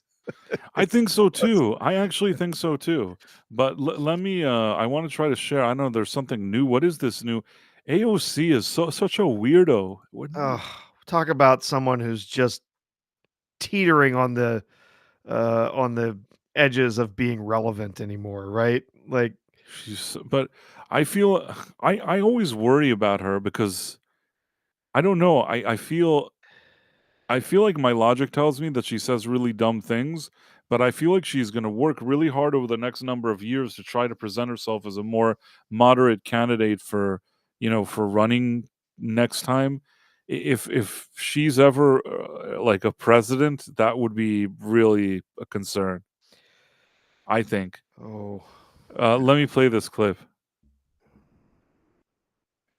Wait, did you hear it? no, nothing's being shared yet. Okay, okay. So I think this is new. I don't even know what this is. Okay. Are you with me? Can you see it? Still not seeing anything. Let me see. I'm still not seeing it. I felt like I tried to share it. No, not seeing anything. Share, share. Oh no. Nope, still not showing up. I don't know why. Let's see. Let me try Hmm. one more time. I have a feeling this is going to be good. That's why I want to share it. Still no sharing? Yeah, still not sharing. Is it just an X post or something that you're? Hold on. Hold down the fort. I'll be right Yes. back. And make Oh, sure you tell see some all the. jokes, right? Tell some jokes. Yes. I'll be right back. Well, while he's stepping away for a moment to reset those things here, I'll see if I can share something real quick. We did mention briefly the pardons that Joe Biden, the preemptive pardons, which of course there were plenty of people during the previous administration when Trump was on the way out. There were people on the left all over the place who were losing their minds that Trump was going to enact some kind of preemptive pardons for all these different people and for J6ers and for himself and for his family and for all these people. And guess what? He did not do it. But there were people on the left that losing their minds over all these preemptive pardons that he was going to pass. And then, of course, what happens when Biden actually does it? When he actually does write these preemptive pardons for a variety of different people in his administration as well as his family? Well, they're totally okay with it. They're totally fine with him, with him doing those things. And Okay. Are you yeah, there you ready? go. Yep. Okay. This is probably going to be annoying. I myself am not sure what we're about to look at. So hang on. You're going to do a Sig Hail? You're going to do a Hail Hitler? Or their rebrand a Roman salute from behind the presidential seal of the United States of America? It's on. It's on. And what is so important for us to understand is that as long as we don't give up, it's not over. It's not over. It is not over. Libs of TikTok started crying because I said over the weekend that Donald Trump is a rapist, and they went on Twitter and they went, "Oh, boo hoo hoo," and I said basically, "F you, cry more. I don't give a shit. Like, you want to support a rapist? That's on you. That's on you." But I don't. And they wanted to call in all of these threats into my office and all this other stuff. I don't give a damn. I don't give a damn. I don't give a damn. Do you think she doesn't give a damn? I think she does. But you know what's weird? She basically was like, "Oh, he did the mustache man. Oh, like it's on now." It's like, Yeah. lady, your friends in the, your best friends in that caucus are people that hate, you know, they hate the people that the mustache man hated, if Yeah. that makes sense. And you are besties with them. So who are you now to speak? You know what I mean? What do you mean it's on? Yeah.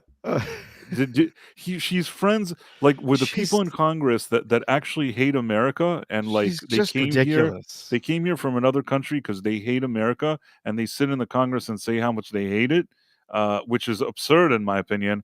Those are her besties. What is she even talking about? You know what I mean? Like the, the thing that's a concern to me is that she has so many followers, and she seems, this is just my personal opinion. I'm not trying to be mean. She seems kind of dumb. You think? I No, mean, I don't know. I'll have to check that out. No, honestly, when she started right at the beginning, she says, "I like," and I wanted to pull a Tom Connors right there. I wanted to be like, "I like turtles. I like turtles." I mean, I don't know. It's you look in her eyes and she looks like she's nutty. Like she's nutty and kind of stupid, in my opinion. Of course, I don't know. She is. Maybe she's a genius and she's playing 4D chess. Man, I don't know what to tell you. I I hope that there's never a situation that she like runs for president and a lot of people just suddenly vote for her, because then I would be worried. People are worried about like Trump or even Biden. She probably worries me more. Oh, CC Karaoke likes turtles too. Is he here? Yeah. Oh, I didn't see him. Where is he? Yeah, Karaoke's been here for a while. Oh, hey Cece, how's Yeah. it going? What's up, man? Yeah.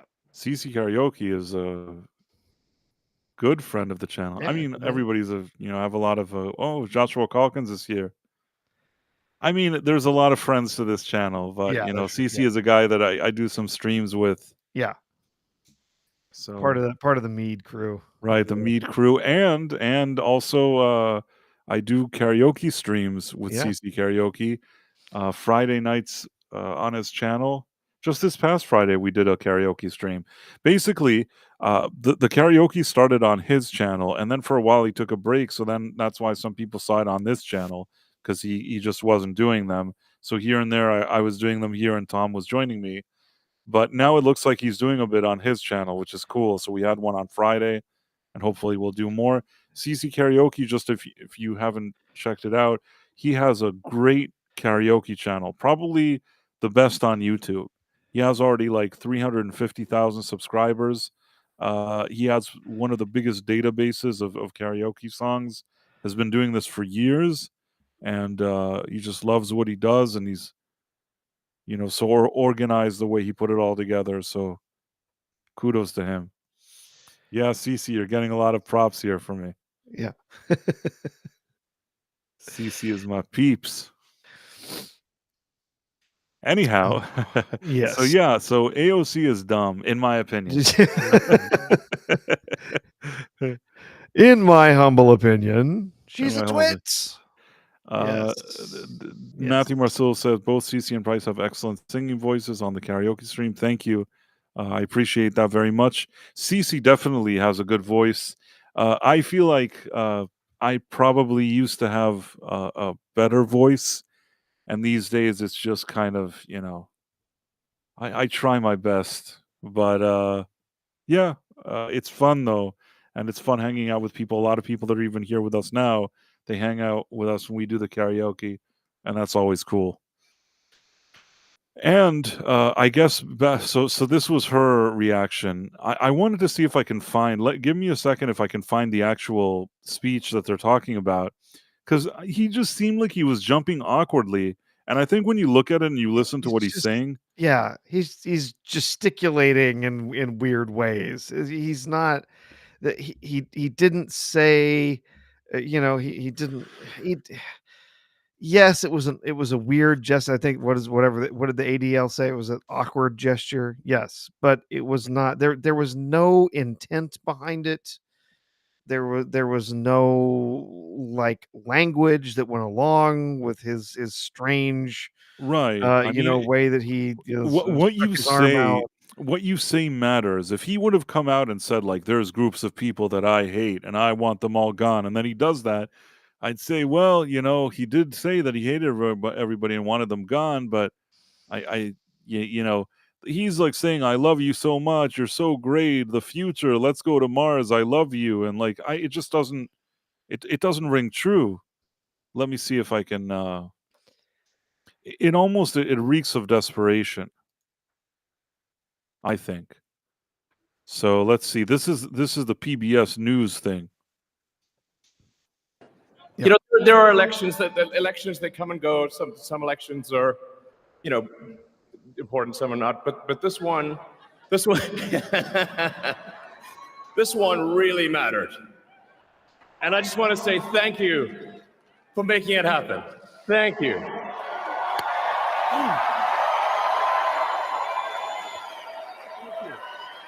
My heart goes out to you. He's saying my heart goes out to you, and I think that's what he meant. It is thanks to you that the future of civilization is assured.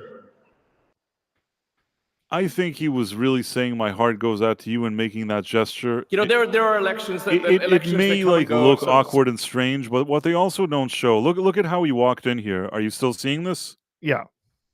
look at he's a man of like awkward gestures. If you look at how he entered this thing, for good and Yes. for bad, that's just who he is. He's waving his hands all over the place. He's like very kind of. He's like all making kind of all these strange and awkward. Yes! This is what victory feels like. Yeah. And this was no ordinary victory. This was a fork in the road of human civilization. Okay. This. You know, there are elections that come and go. Some elections are, you know, important. Some are not. But this one, this one really mattered. And I just want to say thank you for making it happen. Thank you.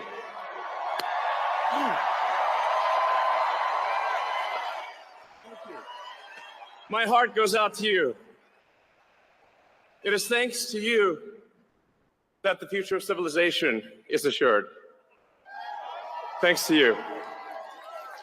We're going to have safe cities, finally, safe cities, secure borders, sensible spending, basic stuff. Basic stuff. Goes to Mars.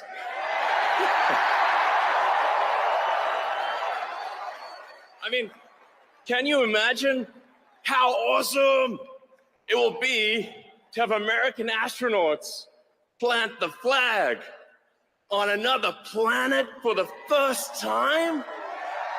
Bam! Bam! Yeah. Bam! How inspiring would that be? You know, there's always problems in life. You know, there's this problem, solve that problem. But you know, there need to be things that inspire you. There need to be things that make you glad to wake up in the morning and say, I'm looking forward to the future. Yeah. I love you guys.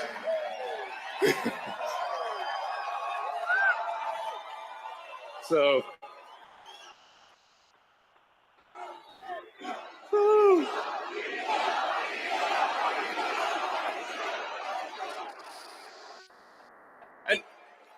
and let me tell you, I'm gonna work my ass off for you guys. So, I really will. So, and yeah, but I'm super fired up for the future. It's going to be very exciting. As the president said, we're going to have a golden age. It's going to be fantastic. And one of the fundamental things, one of the most American values that I love is optimism, and this feeling like we're gonna make the future good. We're gonna make it good. So, man, I can't wait. This is gonna be fantastic. So thank you again, and yeah, I'm just so excited about the future. Thank you guys. Thank you.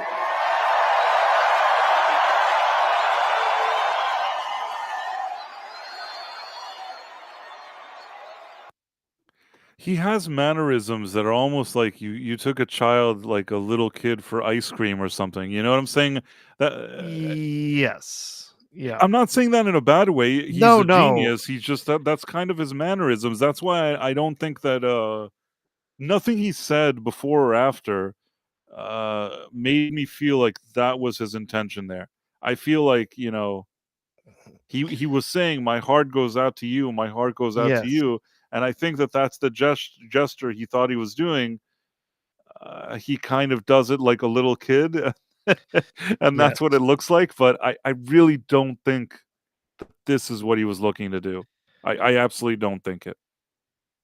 No, there's absolutely nothing in what he said that would imply anything Right. of that nature, and it's absurd to imply it just because you get a frame of him awkwardly sort Right. of waving his hand, saying, you know, my heart goes out to you. He says that when he does Right, it. he He he doesn't does the say, gesture, right, he does the gesture, and he you explains that know, that's what it means. If he would have done that and he would have said, "I love the mustache man," I would have said, yeah, "Okay, that is a bit strange." But he did that and he says, "I love you, my heart goes out to you." That seems like something completely different. And his whole mannerism, he's jumping yeah, around and laughing. I mean, it's the truth. I think if yeah, I had to give my impression, what Elon Musk's thing is that I feel like some of his reactions are maybe in a way, maybe some part of him is kind of childlike in that kind of sense, but at the same yeah. time, he's also like a genius. That is most definitely something that could be ascribed to uh, autism. Somebody in the chat mentioned like you know Asperger's, something like that. That's certainly something that could be ascribed to that kind of behavioral issue, mental issue with that. Where yeah, he's super smart, but when it comes to like understanding Right. how to work with people, or how to act in certain situations, like there he doesn't have that. He doesn't register all of that, right? So it's yeah, that's entirely possible that that's really just the case here. uh Autism, or something on that spectrum, just affecting him, and him, his sort of wild hopping around and stuff like that. It seems very childlike. That's a pretty common thing, Although right? I'm going to say something that's completely different, has not really it's like a bit of an apples and oranges, but I'll give you an example how sometimes I think that this happens, to people who are geniuses.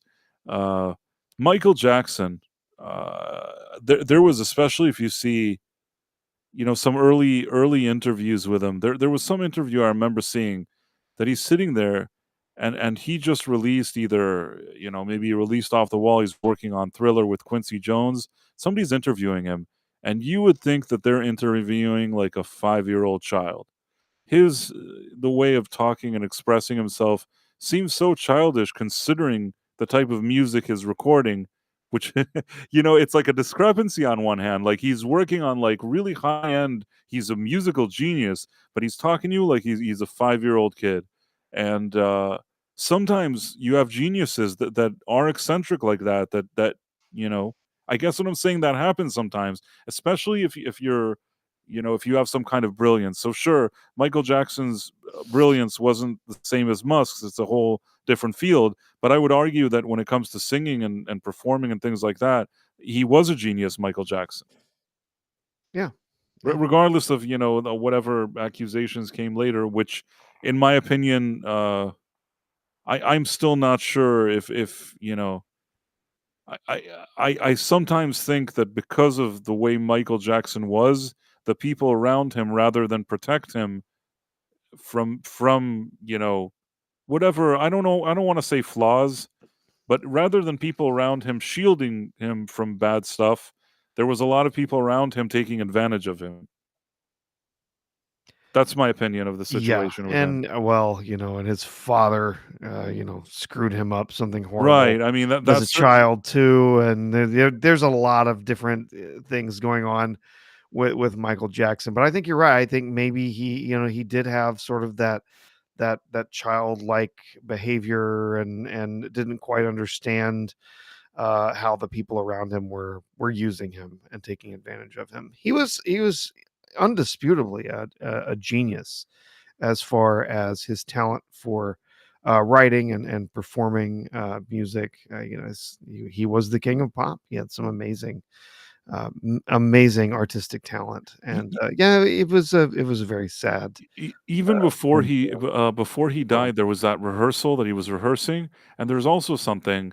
I don't know if you've ever seen that video. I haven't seen it in years, but there's something that he's like, oh, and he's like talking and the rehearsing and whatever, and suddenly there's a keyboard player that plays something, and he doesn't play it the way Michael thinks it should be played, and suddenly Michael, there's like a switch.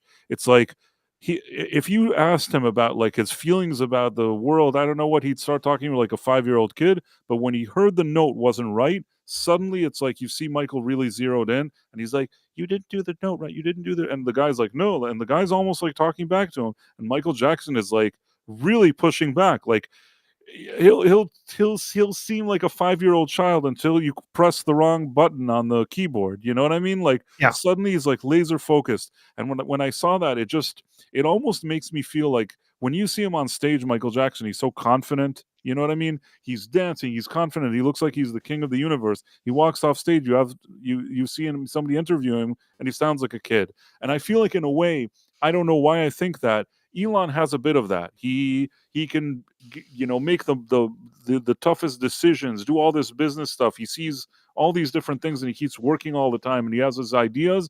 You have like just a more kind of mellow conversation with him, and he just seems a bit awkward.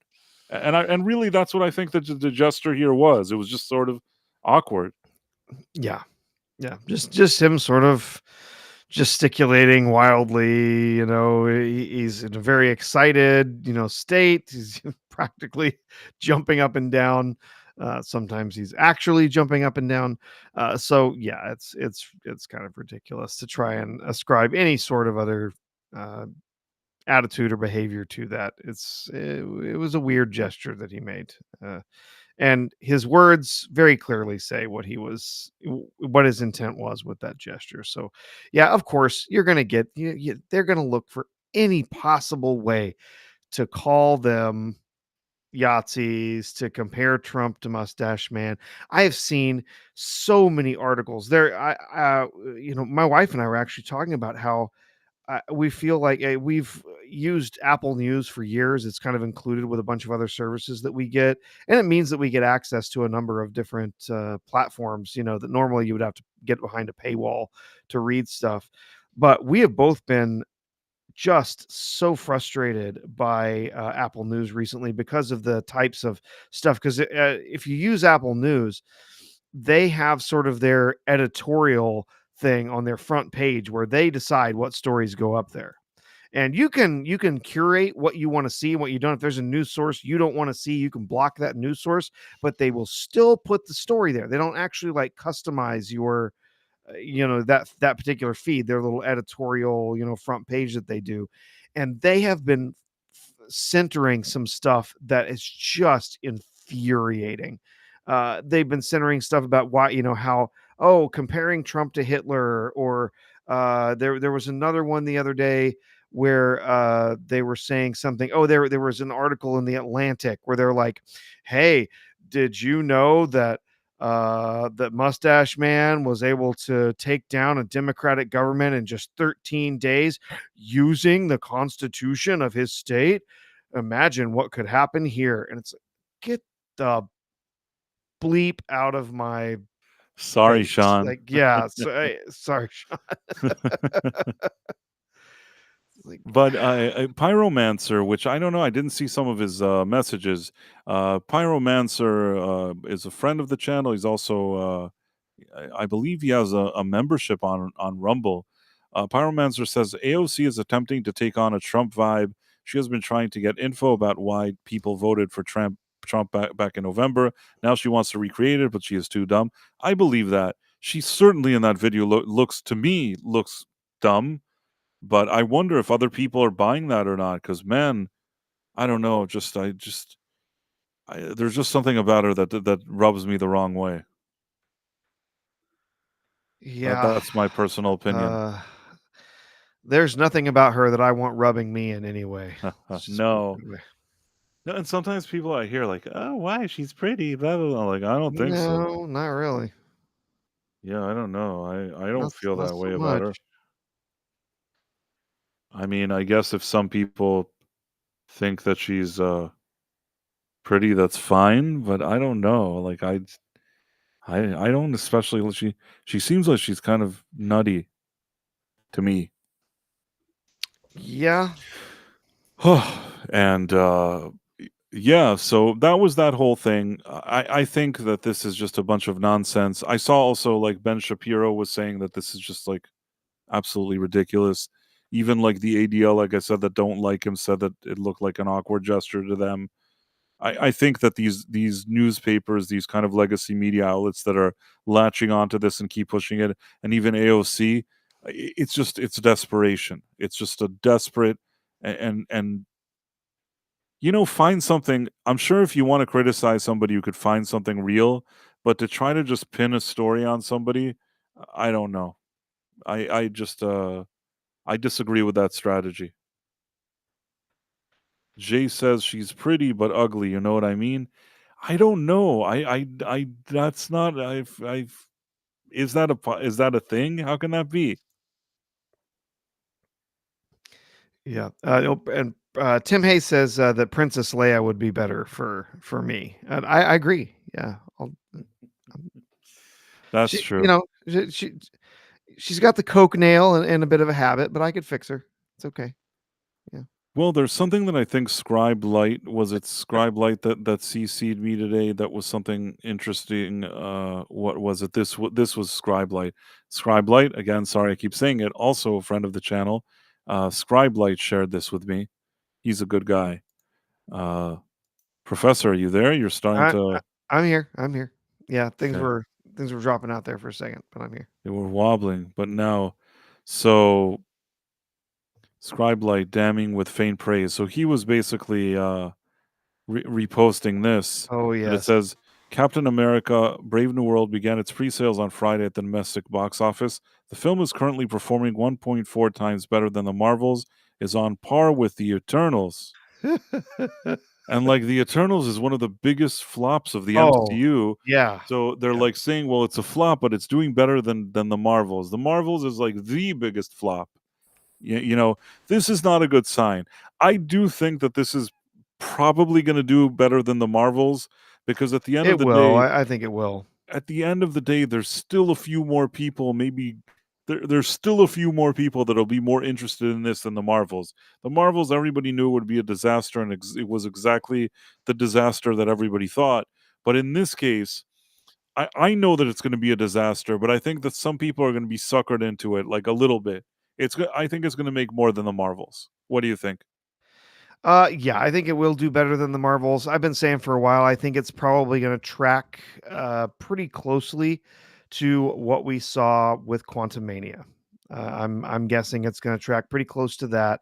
It's going to see between 450 million worldwide. That's not domestic. That's going to be worldwide.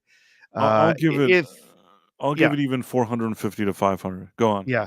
If we see Eternals level performance, of course, this was a while ago when this came out. There's inflation and stuff has been a little more serious since 2021 when the Eternals came out. So if you give it a little bit of an inflation bump there, sort of adjust those numbers up, the Eternals made 401 million at the box office worldwide, and it made a large percentage and in the international box office. And we know that a character like Captain America, especially being played by a black man, is not going to perform well overseas.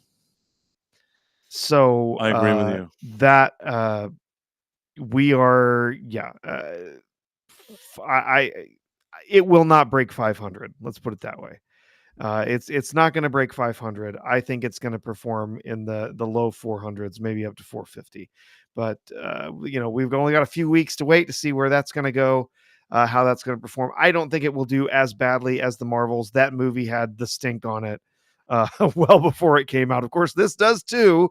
But it also has potentially some more popular characters. Maybe there's people who are going to be more interested in seeing it. It does have Actors that are more. actors who are more popular, yeah, than the Marvels, and more actors that are more popular than what we saw in the Eternals as That's true. well. So, but I still do not think this movie is going to perform well. And honestly, even if it breaks 500, if it makes 600, this movie is still going to be hundreds of millions of dollars in the hole. For sure, because it costs like 400 and something millions to produce. So at least, so they need to make over $1 billion just to break even. Yep. And that is a tall order for a movie like this. Yeah, it's going to be a huge financial failure. They're going to try and sell it as, oh, it's the #1 movie in the world, and blah blah and all this stuff. That's the usual spin that they put on this kind of thing, but it is not going to perform well. I, yeah, I'm thinking I might go see this one in the theater. Actually, just because I have a little, uh, uh, uh, maybe a little money burning in my pocket or whatever. I don't know. Maybe I just want to be tortured. I'm not sure. Oh, I'm going to see it. I have to Yeah. review it. Oh, I'm I know totally you're gonna gonna. see I it. know you're gonna go see it. I'm just considering maybe I do just want to go see this train wreck. I don't often go to the theaters when I think something. I'm not taking my family. That's right. I'm paying like $90 to take my family and buy them popcorn and all that junk. But yeah, I might go sneak off to the theater for a matinee and see it myself.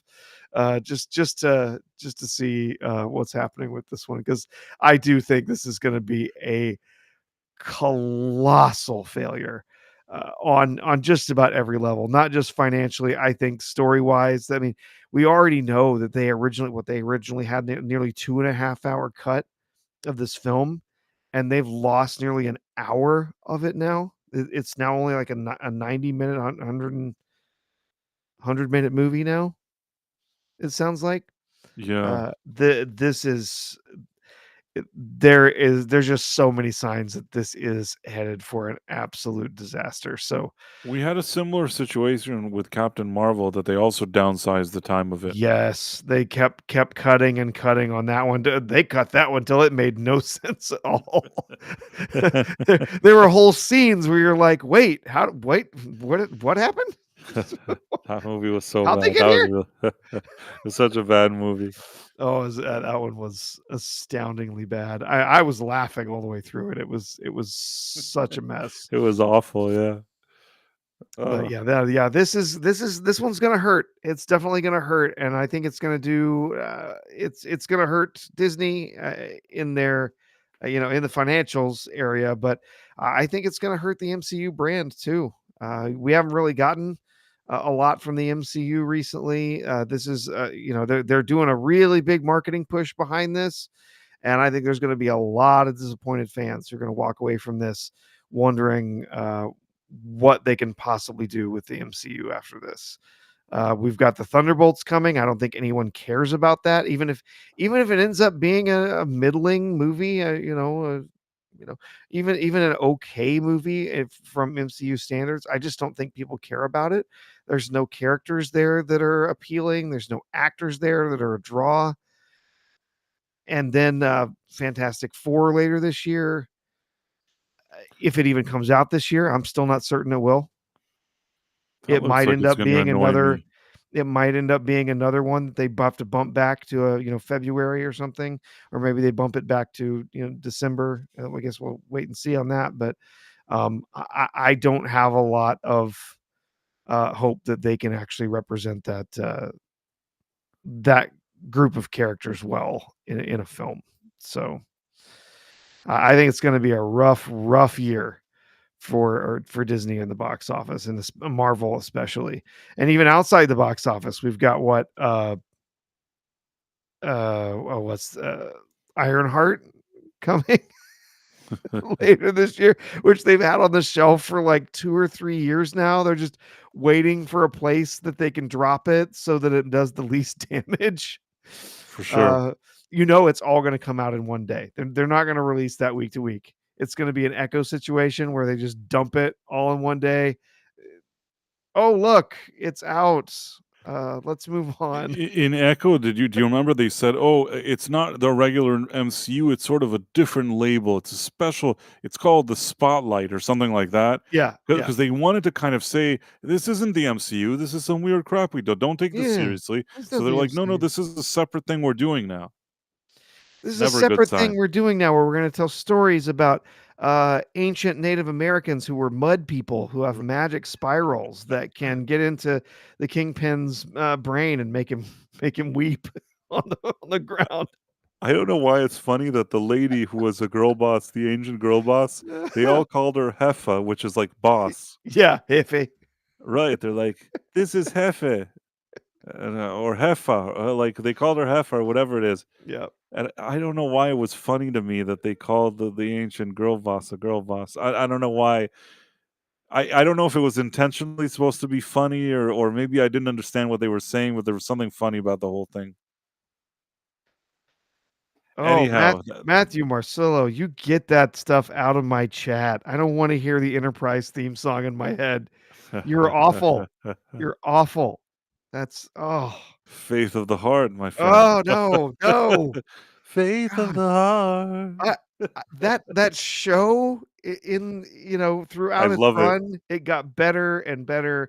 By the end of the show, I really was enjoying it. The first couple seasons were real rough, but by the end, it did get to where I thought the show was doing really well. But God, that theme song, I hated that from the first time I heard it, and it's just the worst. So You bad. know what? I'm gonna have to give a different opinion here. I'm gonna Yeah. tell you that I absolutely loved You Enterprise. Not the song, the song oh sucks, the but okay yeah. the show, I liked it from episode 1. Everybody's like, "Oh, at the beginning, I couldn't watch it. It was so bad." No, I Oh enjoyed it from the first second. From the second that I saw that like Scott Bakula is there, already I like it. yeah. And the I show, liked it, and I like Scott Bakula, and I he just did not disappoint me. it felt really uneven. I felt like a lot of the characters, they did not really have an idea of who they wanted those characters to I be, loved it. and, but I actually I watched the early seasons. I kinda even ended up giving up on the show, after they kept going on with the temporal war stuff, and I was just like, "I just don't care." And then I had a friend who was like, "Hey, what'd you think of the episode the other night?" And I was like, I haven't been watching it." He's like, "No, no, it's gotten really good. They got this whole, like, new arc, story going on." I'm like, I guess I'll give it a shot." And I kinda came back sort of in the middle of that, Zindi Right, arc. that's a good one, but I'll tell you something, you were spoiled because the kind of Star Yeah. Trek we get today, Oh, that God, is no, I know. that is like the crème de la crème. The whatever you just described is the words of a spoiled man that has so much good Star Trek that he doesn't know what to do with it. That's what This happens is because if you look at Enterprise and then you look at, like, Star Trek Discovery, you're gonna run to watch Enterprise.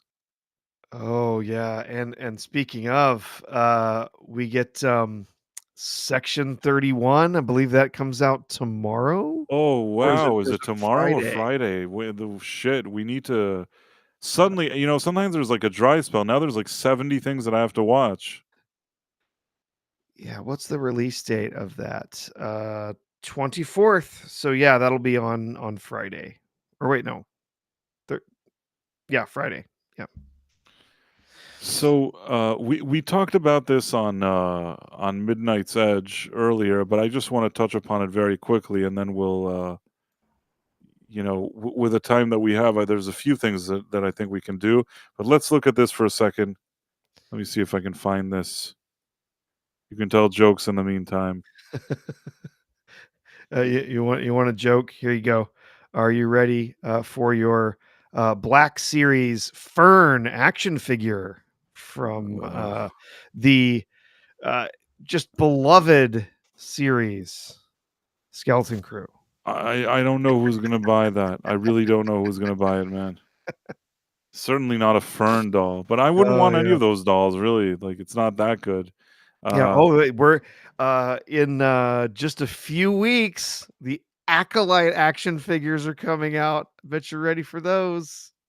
That'll be funny. I want those actually. I think that it amuses me. I'll sit there and laugh every time I look at them. They're like comedy action figures. But Star Wars shocker, Ryan Gosling in talks to star in Sean Levy's movie. I was saying this before that Disney and the MCU have this annoying quality of like, oh, this made money. He made money, Sean Levy, with Deadpool and Wolverine. Well, maybe he can make money here. And I don't like that attitude because I think that I don't know that Sean Levy, based on what I've seen until today, is actually a good fit for Star Wars. That's what I was saying. And Yeah, uh and Ryan Gosling, I don't think is the right fit for anything Star Wars either. He has this kind of very subdued energy that I've never especially liked.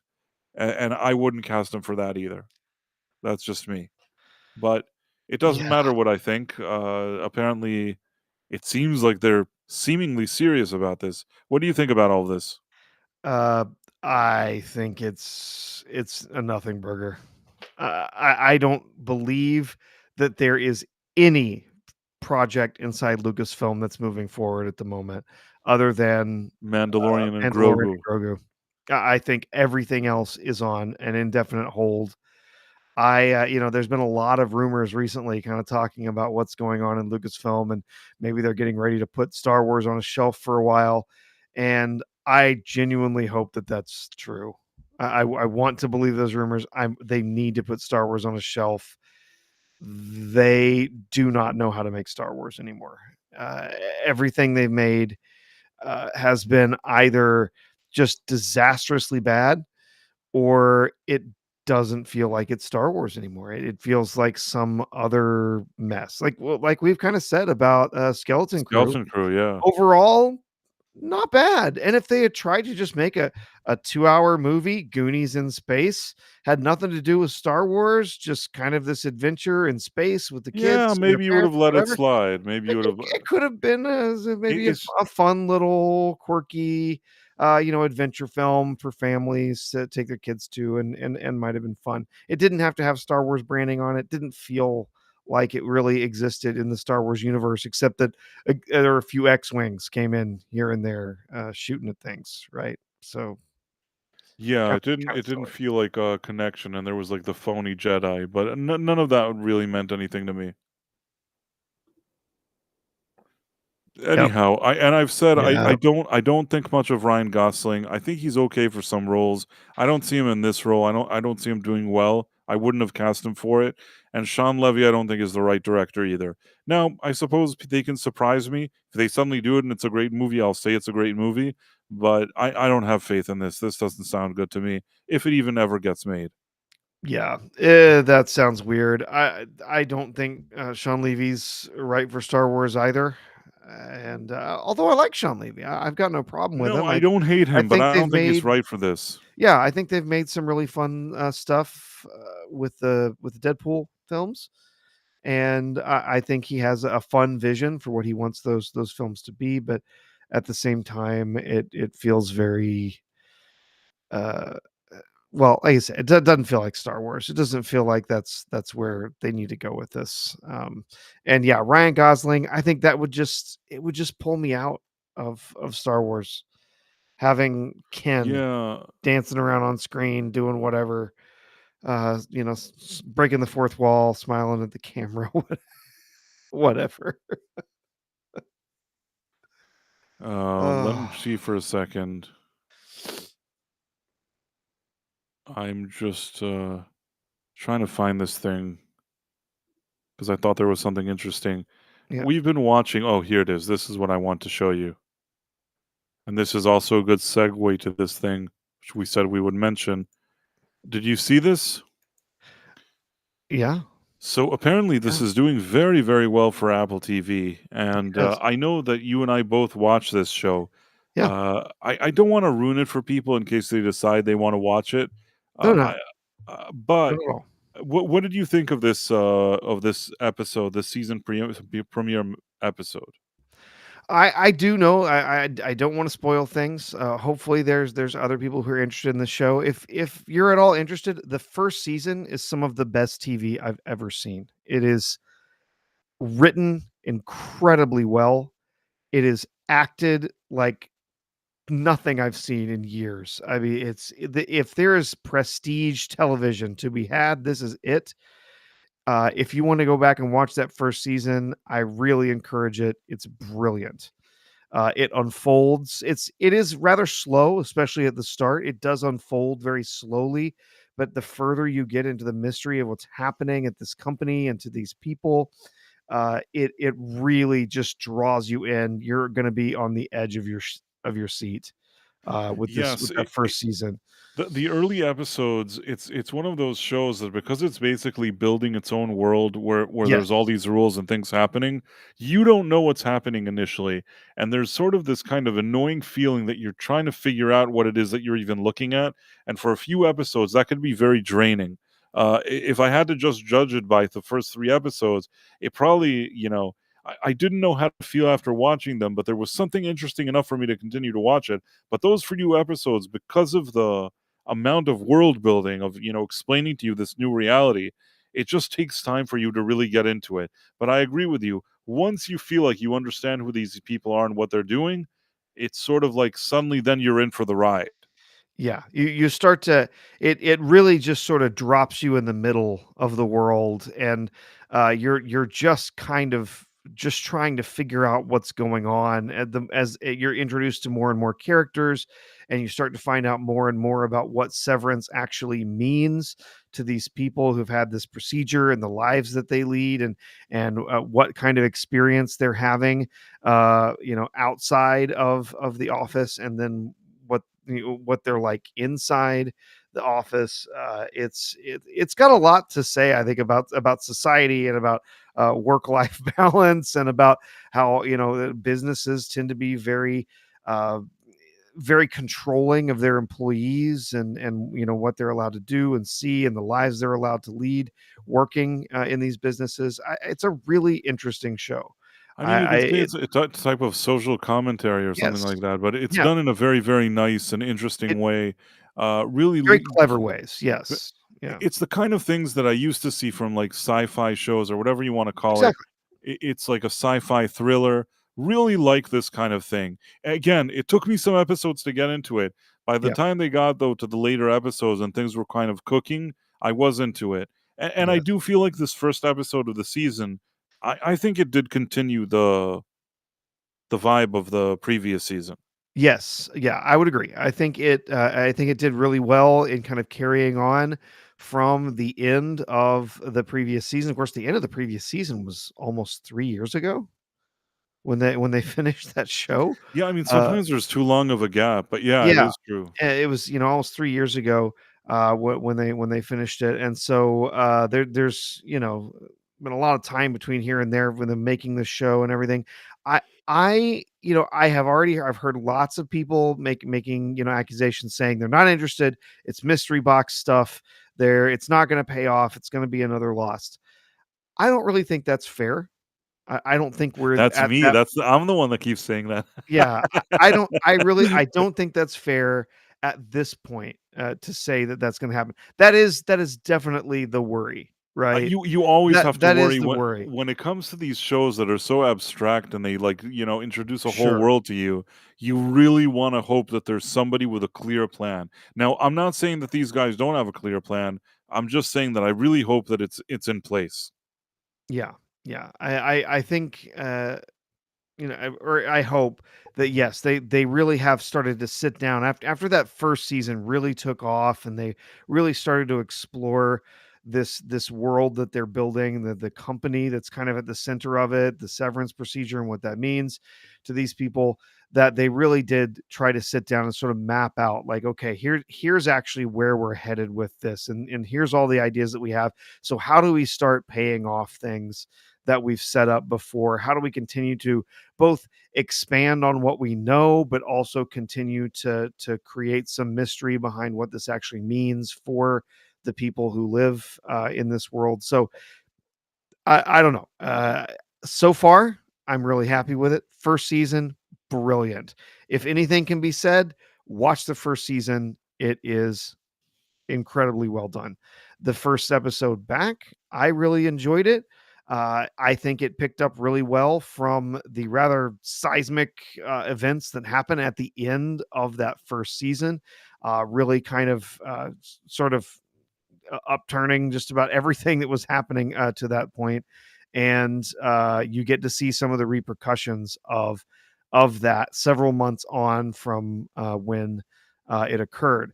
Although, because of the different viewpoints that we have in this world, this first episode occurs entirely with the innies, with the people that are severed and living inside the business. And so once again, you're sort of put in this position where, okay, we have a bit of an unreliable narrator here, because you're being just like the people that are inside the business, in their severed form, their any form, they're only being told what the company will tell them. right? Right. And so you can take what they say at face value, but of course, if you watch the first season, that's really hard to do at this point, right? And some of the characters are recognizing that, right? We can't take what they're saying at face value. They've lied to us before. They could be lying to us now. There's even at one point where in the episode where they show the character Mark S on the inside, they show him, oh, you're famous, because of this whole severed thing that's going on. And they show him a newspaper. And if you pause for just 1 second to look at the newspaper, it is almost entirely blacked out. They've Yeah, it was blacked out, redacted. Yeah, I know what you mean. I redacted know what you're almost the talking about. Yeah. entire newspaper except just a few lines here and there. So clearly, they are still in that position where they're very strictly controlling what the people on the inside, the any really know about what's happening outside. They're controlling them very strictly, and so as uh, as I understand, if you look at the previews for the next episode premiering on Friday, the next episode is going to focus entirely on these characters, or at least Mark S's Audi. His regular personas outside of the business and his experience out there with his family and all the repercussions and everything that's happening outside after the events of that first season. So I really enjoyed this first episode back. I thought it felt in line with everything we got in that first season. There's some curious new characters that are introduced. There's potentially introductions of perhaps a traitor in their midst. There's definitely some indications that might be the case. And that there's a different dynamic inside for the people inside the company. So we will see what happens going forward this season, but I'm cautiously optimistic. I think maybe they've got a good idea of where they want to take it. I I enjoyed this first season so much. I cannot yet bring myself to feel down about this and think that this is going to be a lost situation. I hope not. I I hope really not, want but it to I be just don't excellent. know. Yeah. We'll have to see. We'll give it a few more weeks. Let's see what happens. Yeah. Yep. Uh, Yep. since we have, I guess, a few minutes, I just wanted to touch upon something, uh, which most people, I don't know if they'll even care or know what I'm talking about. Maybe you'll know. I've recently seen over the past few days that there's been more and more kind of bickering between people within the gaming community. Some people, I guess, want to see scantily clad, dressed ladies, Yes. and some, have more kind of religious Christian values, and there's certain things that they don't like. And I've Sure. seen more and more arguments about it, and I don't feel good about these arguments, because the people that are arguing are people that, until recently, some of these people had each other's backs, and we were all kind of striving towards ending all this propaganda stuff in entertainment. It seems awfully petty that this is now how what they're fighting Yeah, I about. know what you mean. It feels like some people just can't live without the drama, right? And unfortunately, that seems to be the attitude with a lot of YouTubers. They need to have some drama to keep bringing people to their channel, to keep creating the views. I guess so. And I think that is feeding into this partially. I think some of it's just people talking past each other, not actually considering the arguments that some people are But making. but but for example, like, Dread Roberts is a good guy. Yeah. He's a stand-up guy. I've done a lot of work with him right here on this channel, on these streams. You also, that you've been on streams with him, with me, when he was Yep. still doing them. Uh, he's a stand-up guy. He's a decent guy, and I've never felt anything but that in any interaction that I had with him. Some of these things that people are saying about him, I don't know where it's coming from. I understand that. I guess he said that he didn't like prawns or whatever it is. Yeah. But you know what? people can like and not like whatever they want. I don't know how this became like Yeah. some big conflict. So it's rather difficult to sum up quickly, but essentially you do have some out there. Dread was one. You also had Melanie Mack. You had Razor Fists. All kind of voicing opinions that Right. perhaps moving forward, yes, maybe we've defeated DEI. I don't think we have. I think it's still going to be in games for a while, and I think if you take your eyes off the ball and start bickering over all this stuff now, you are definitely going to see it creep back in where we you do not want to see that. But I think you got a lot of people with a similar goal, but now some of them with some different agendas, and they want to try and split hairs and argue things. So you've got your people like Melanie Mack, Razor Fist, even Dread Roberts saying essentially that do we just is the way forward now that we're done with DEI and we're getting rid of all of this identity politics stuff. So now we're gonna go 100% free speech, and then all our games are just gonna have naked women in them. Like is that the only way forward? Is that every game has to have prawn in it, right? And are we actually focusing on making good games if all we're gonna do is pull customers in because they get to see tits? That's uh, that's one opinion, one direction that some of the arguments are coming in, and then you've got a lot of others that are saying, hey, let the market decide. It's free speech. If a developer wants to make a game that's got prawn in it, they want to make a game that's got all kinds of TNA and skimpy little outfits and all that stuff. Let the market decide whether they want to buy that stuff or not. And I think that there's eh, at least in my opinion, I think these are two arguments kind of talking across each other. They're not actually getting to the point, the real point anyway, which is, I think anyway, we're talking about here, like, yeah, there's going to be a bunch of games. It's like, well, we got rid of identity politics, whatever. It's okay to have characters who are in uh, skimpy outfits and look attractive and whatever. But at the same time, I think if you're going to be going too far in that direction, where now every game that comes out, has to have that, and everyone's going to start demanding that we need to have all these scantily clad characters. Everyone, every game now has to have nudity and all sorts of fan servicey stuff in it. That's an overreaction, right? And that Yeah. overreactions like that always end up backfiring on you. You know, uh, I think. Yeah.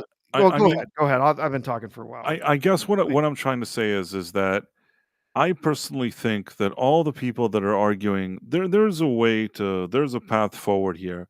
I mean, if somebody is religious and they don't like prawn and they just, want their games, it's okay that the women are appealing and they really look like women, but they don't need to be undressed. I can understand that. It doesn't bother me if somebody comes from that place. On the other hand, if somebody says, "Hey, I want to see them completely naked, that's what I like," that's fine too. I don't think this is a situation where we all need to be at each other's throats. So when I saw the interactions between some people and between Dredd and even John, I was really saddened by it because I think that as a community, we've done really, really well when it comes to entertainment, gaming, whatever it is, over the past several years. And I think that finally we're at a point where you really feel that there's more and more change happening, and just instead of celebrating this like victory, people are pointing fingers at each other, Yeah. and that, I Yeah. guess, that's what makes me sad. The fact that I mentioned Dredd and John, which I think are stand-up guys, and I never had an issue with Yeah. them at all. I just think that there's other people. I think that Smash JT has done a wonderful job. I think that with like the stuff that he reports on and does. There's a lot of other people in that community where Smash JT is, that have always been really nice to me, and that I like them there. So I don't look at this and feel like, oh, it's so great. Like, why, it's less a situation that's I'm so itching to take sides, but more of a situation that I just wish these people weren't fighting. If you get what I'm trying to say.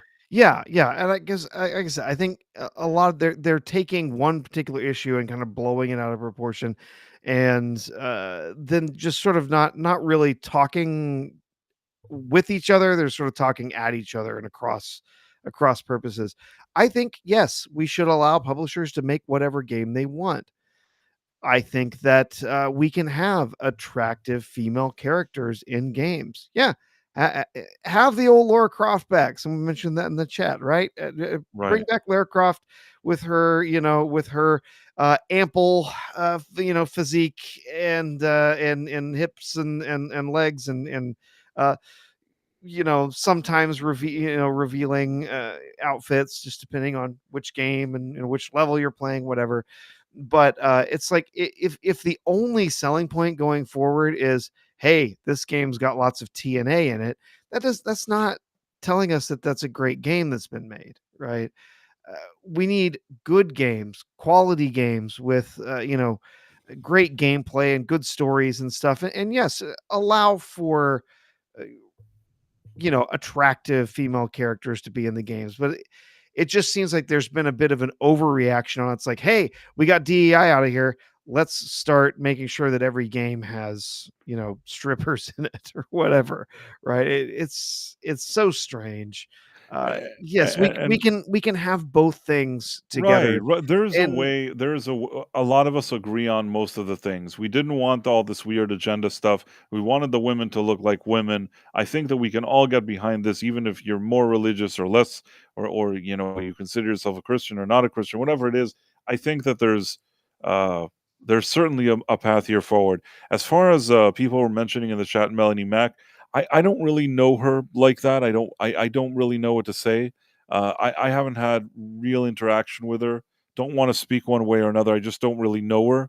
yeah, Same with some other people there. So I spoke about the people that I do feel that I know, which is Dred Roberts and John F. Trent. And like I said, throughout the years, these are people that it's not that I met them yesterday. These are people that I've been on, good terms with for a long time. And I did some even collaborated with them on stuff in the past. And they always seemed like stand up people to me. That's my impression. But at the same time, like I said, recently JT got he had to put up with a lot of crap with that lawsuit from Alyssa Mercante. still Uh, putting up with it. Still putting up Yeah, with it. He you know just recently he hit some kind of milestone with subscriber. I don't know if it was 100,000, whatever it is, yeah, I think it was and 100K. I congratulated him and was happy to do that. I think that he's worked hard and he does a lot of good Yeah, reporting. So basically, I guess what I'm saying is that I like this community and I like these people, and I guess I don't like seeing people fight when I think that this is something that doesn't require fighting. That's why I don't know if you saw, maybe this text was cryptic, but I did actually a few days ago post something, which I think it got like 2 likes with a thing nobody even understood what I was trying to say. But let me see if I can find it. Here it is. And maybe there was more I could have said on this matter, but I just didn't know what to say except for this thing. I don't know if you saw this the other day. yeah, yeah. It was like a seemingly cryptic tweet. Like I said, I think like 3 people liked it because they're like, "Who? What is he saying? Why is he an idiot?" But I meant what I said. That I think that there were so many years that everything was not going our way, and I feel like a lot of the people that stood together fighting for something that was important, now they're looking for reasons to blame each other, and it just makes it's a bummer. It just I don't know, sad is a strong word, but I don't look at this and get a happy feeling. Yeah, I know what you But mean. and Yeah. I guess the bottom line is, I hope that people can put aside their differences. I don't enjoy seeing people who were just until recently considered all like allies and friends, like attacking each other. I don't like that. I didn't like seeing that when it happened in the comics thing, but and I equally don't like to see it now. And when I say the comics, that when Eric July was doing well, and then suddenly some people were upset. I didn't like that either. Yeah, I mean, God, I get so tired of people just looking for drama. I think, Yeah, yeah, you're looking for the right. next argument to have, looking for the next thing to try and pull viewers from this or pull viewers from that, and have these little fits, fights, whatever. It's so high school, and I, junior high, really. It bugs the hell out of me. It's you know, and there's been some other stuff going on with some other YouTubers that I know. There's been some beefs and stuff with some other people. I won't mention any names, but It's uh, unnecessary. It's all yeah, it's all unnecessary. just it's so I stupid. I hope everybody can be friends. I guess that's my bottom line, and We're all gonna have different opinions. Some of us are gonna like the first few seasons of Enterprise. Some of us are not. That's okay. they're We can all great. still come together and say that It's a wonderful in show. in the end, when they were doing the mirror universe stuff, that was really fantastic, It and was it all was great. really enjoyable. So we need to just find You find just need common you just ground. need some Right. faith of the heart, man. Oh god. And speaking of faith of the heart, if you can, because I had to leave and come back because of the screen sharing. But Yeah. if you can, just do some shout outs because I think you could see a lot of people that I can't. Yeah, let's see, I've still got my YouTube. Wait, I think did Deadman send another super chat that I Let missed? me check the fan funding here. No, I think we got to all of them No, okay, here. we got him. All right, thank So you. yeah, and then I don't think we got any others on Rumble. Yeah, just the one from Kivo. First, I'll just say thanks to everybody who did offer up some some super chats or some Rumble rants. At Kivo 1961 over on Rumble with that $5 Rumble rant. The Dead Man with three different super chats over on YouTube, as well as a super sticker. So thank you again for that, the Dead Man. Six with her, poop emoji that we do love so much. Thank you, Six, for the poop emoji. It's Phobos for that super chat, and then of course, once again, recognizing the big ship with 20 Price of Reason Live gifted memberships. Thank you so much Very for nice of the that. big ship. That's lovely little gift for not just for Price's channel, but for those here in the chat as well. So let's see, we can find some names here. Look over on Rumble here first. Jam Tunji, Jacksbird, 777. Let's see. Again, Kivo 1961, Eraserhead, T415, Istphobos, Pyromancer, Renaissance 42R. So, a number of people there joining us in the chat. And for those of you not joining us in the chat over on Rumble, once again, please, if you will take a moment just to, if you're just kind of listening in, if you've got an account, you're signed up. If you don't have an account, go ahead and make one and sign up. Then you'll be able to subscribe and follow our channel. And then you'll know whenever we're going to go live, and you'll also get a number of Price's other videos that he publishes out to Rumble as well. We have looking over on the YouTube side, I'm seeing Joshua Calkins, is Phobos joining us over on YouTube as well. Ron Donofero, Tim Hayes, Jay, Matthew Marcillo, your favorite, I Have No Dick, it was here this evening. Empress NM, Contra Mortem, Mars Monkey Max. Let's see, scrolling here. Argentum joined us this evening. Nice to see you, Argentum. I see somebody called Broken Men's 12 has just joined us and said, Oh, wow. Plus Renaissance 42 hours and Yeah. So yeah, Yeah. guys. Void King, some weirdo named Professor R2. He's over here. Oh wait, There's 6 is back. I thought 6 Oh, left, and she's still Jesus. here. That was nice. We're still here, and six Matthew, is what? also returned. Somehow 6 has returned. Yes, somehow. Inverse Opinion, Marla Sherendorf, friend of the channel. So Yes. I think I got everybody I can see in the chat right now. And yeah, we lost our. We Wait, both got logged Marla off. Sharendorf says, I loved Oh, man, Enterprise. fine. And Yeah. Marla Okay. Sharendorf has great taste. So if she Yes. loved Yes. Enterprise, Okay. You know what? Honestly, I need to rewatch it. I got the Blu-rays. Gosh, like a year ago. I think I picked those up like on like an Amazon Prime Day or something real cheap. I need to go back and watch it again. It's been quite some time since I've seen it. So Liberty Talk says Ross Albrecht pardoned. Woo, winning. yes. Did you Okay. see that who Ross Albrecht, who that was? Remind me? Yeah, so Russ Ulbricht was the guy who was responsible for the Silk Road. Do you remember what Silk Road was? It was that online dark web marketplace. He was the guy who built it. He was Right. not actually the one who was selling drugs and all sorts of other stuff illegally there, Yes. but he was the one that built that and maintained that site. And so, yeah, he was the one who was responsible for that, and he received a ridiculous sentence. I mean, it was huge.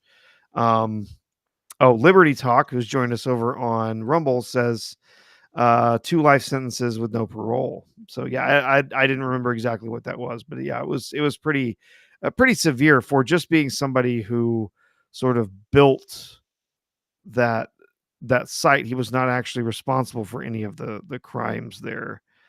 So yeah, a little wild, but yeah. I saw Jonathan Conroy's here in the chat. I don't think I said Jonathan Conroy's name earlier. Stephen Mack.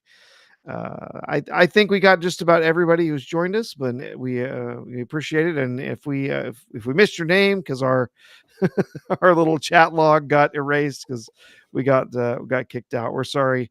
Thank you for joining us anyway, and thank you to all those just lurking and listening in, or those listening later on. We'd appreciate it. Leave a comment or Right. give Make us sure a to thumbs like. up. Make sure to like if Yep. you're here, or follow us, or subscribe.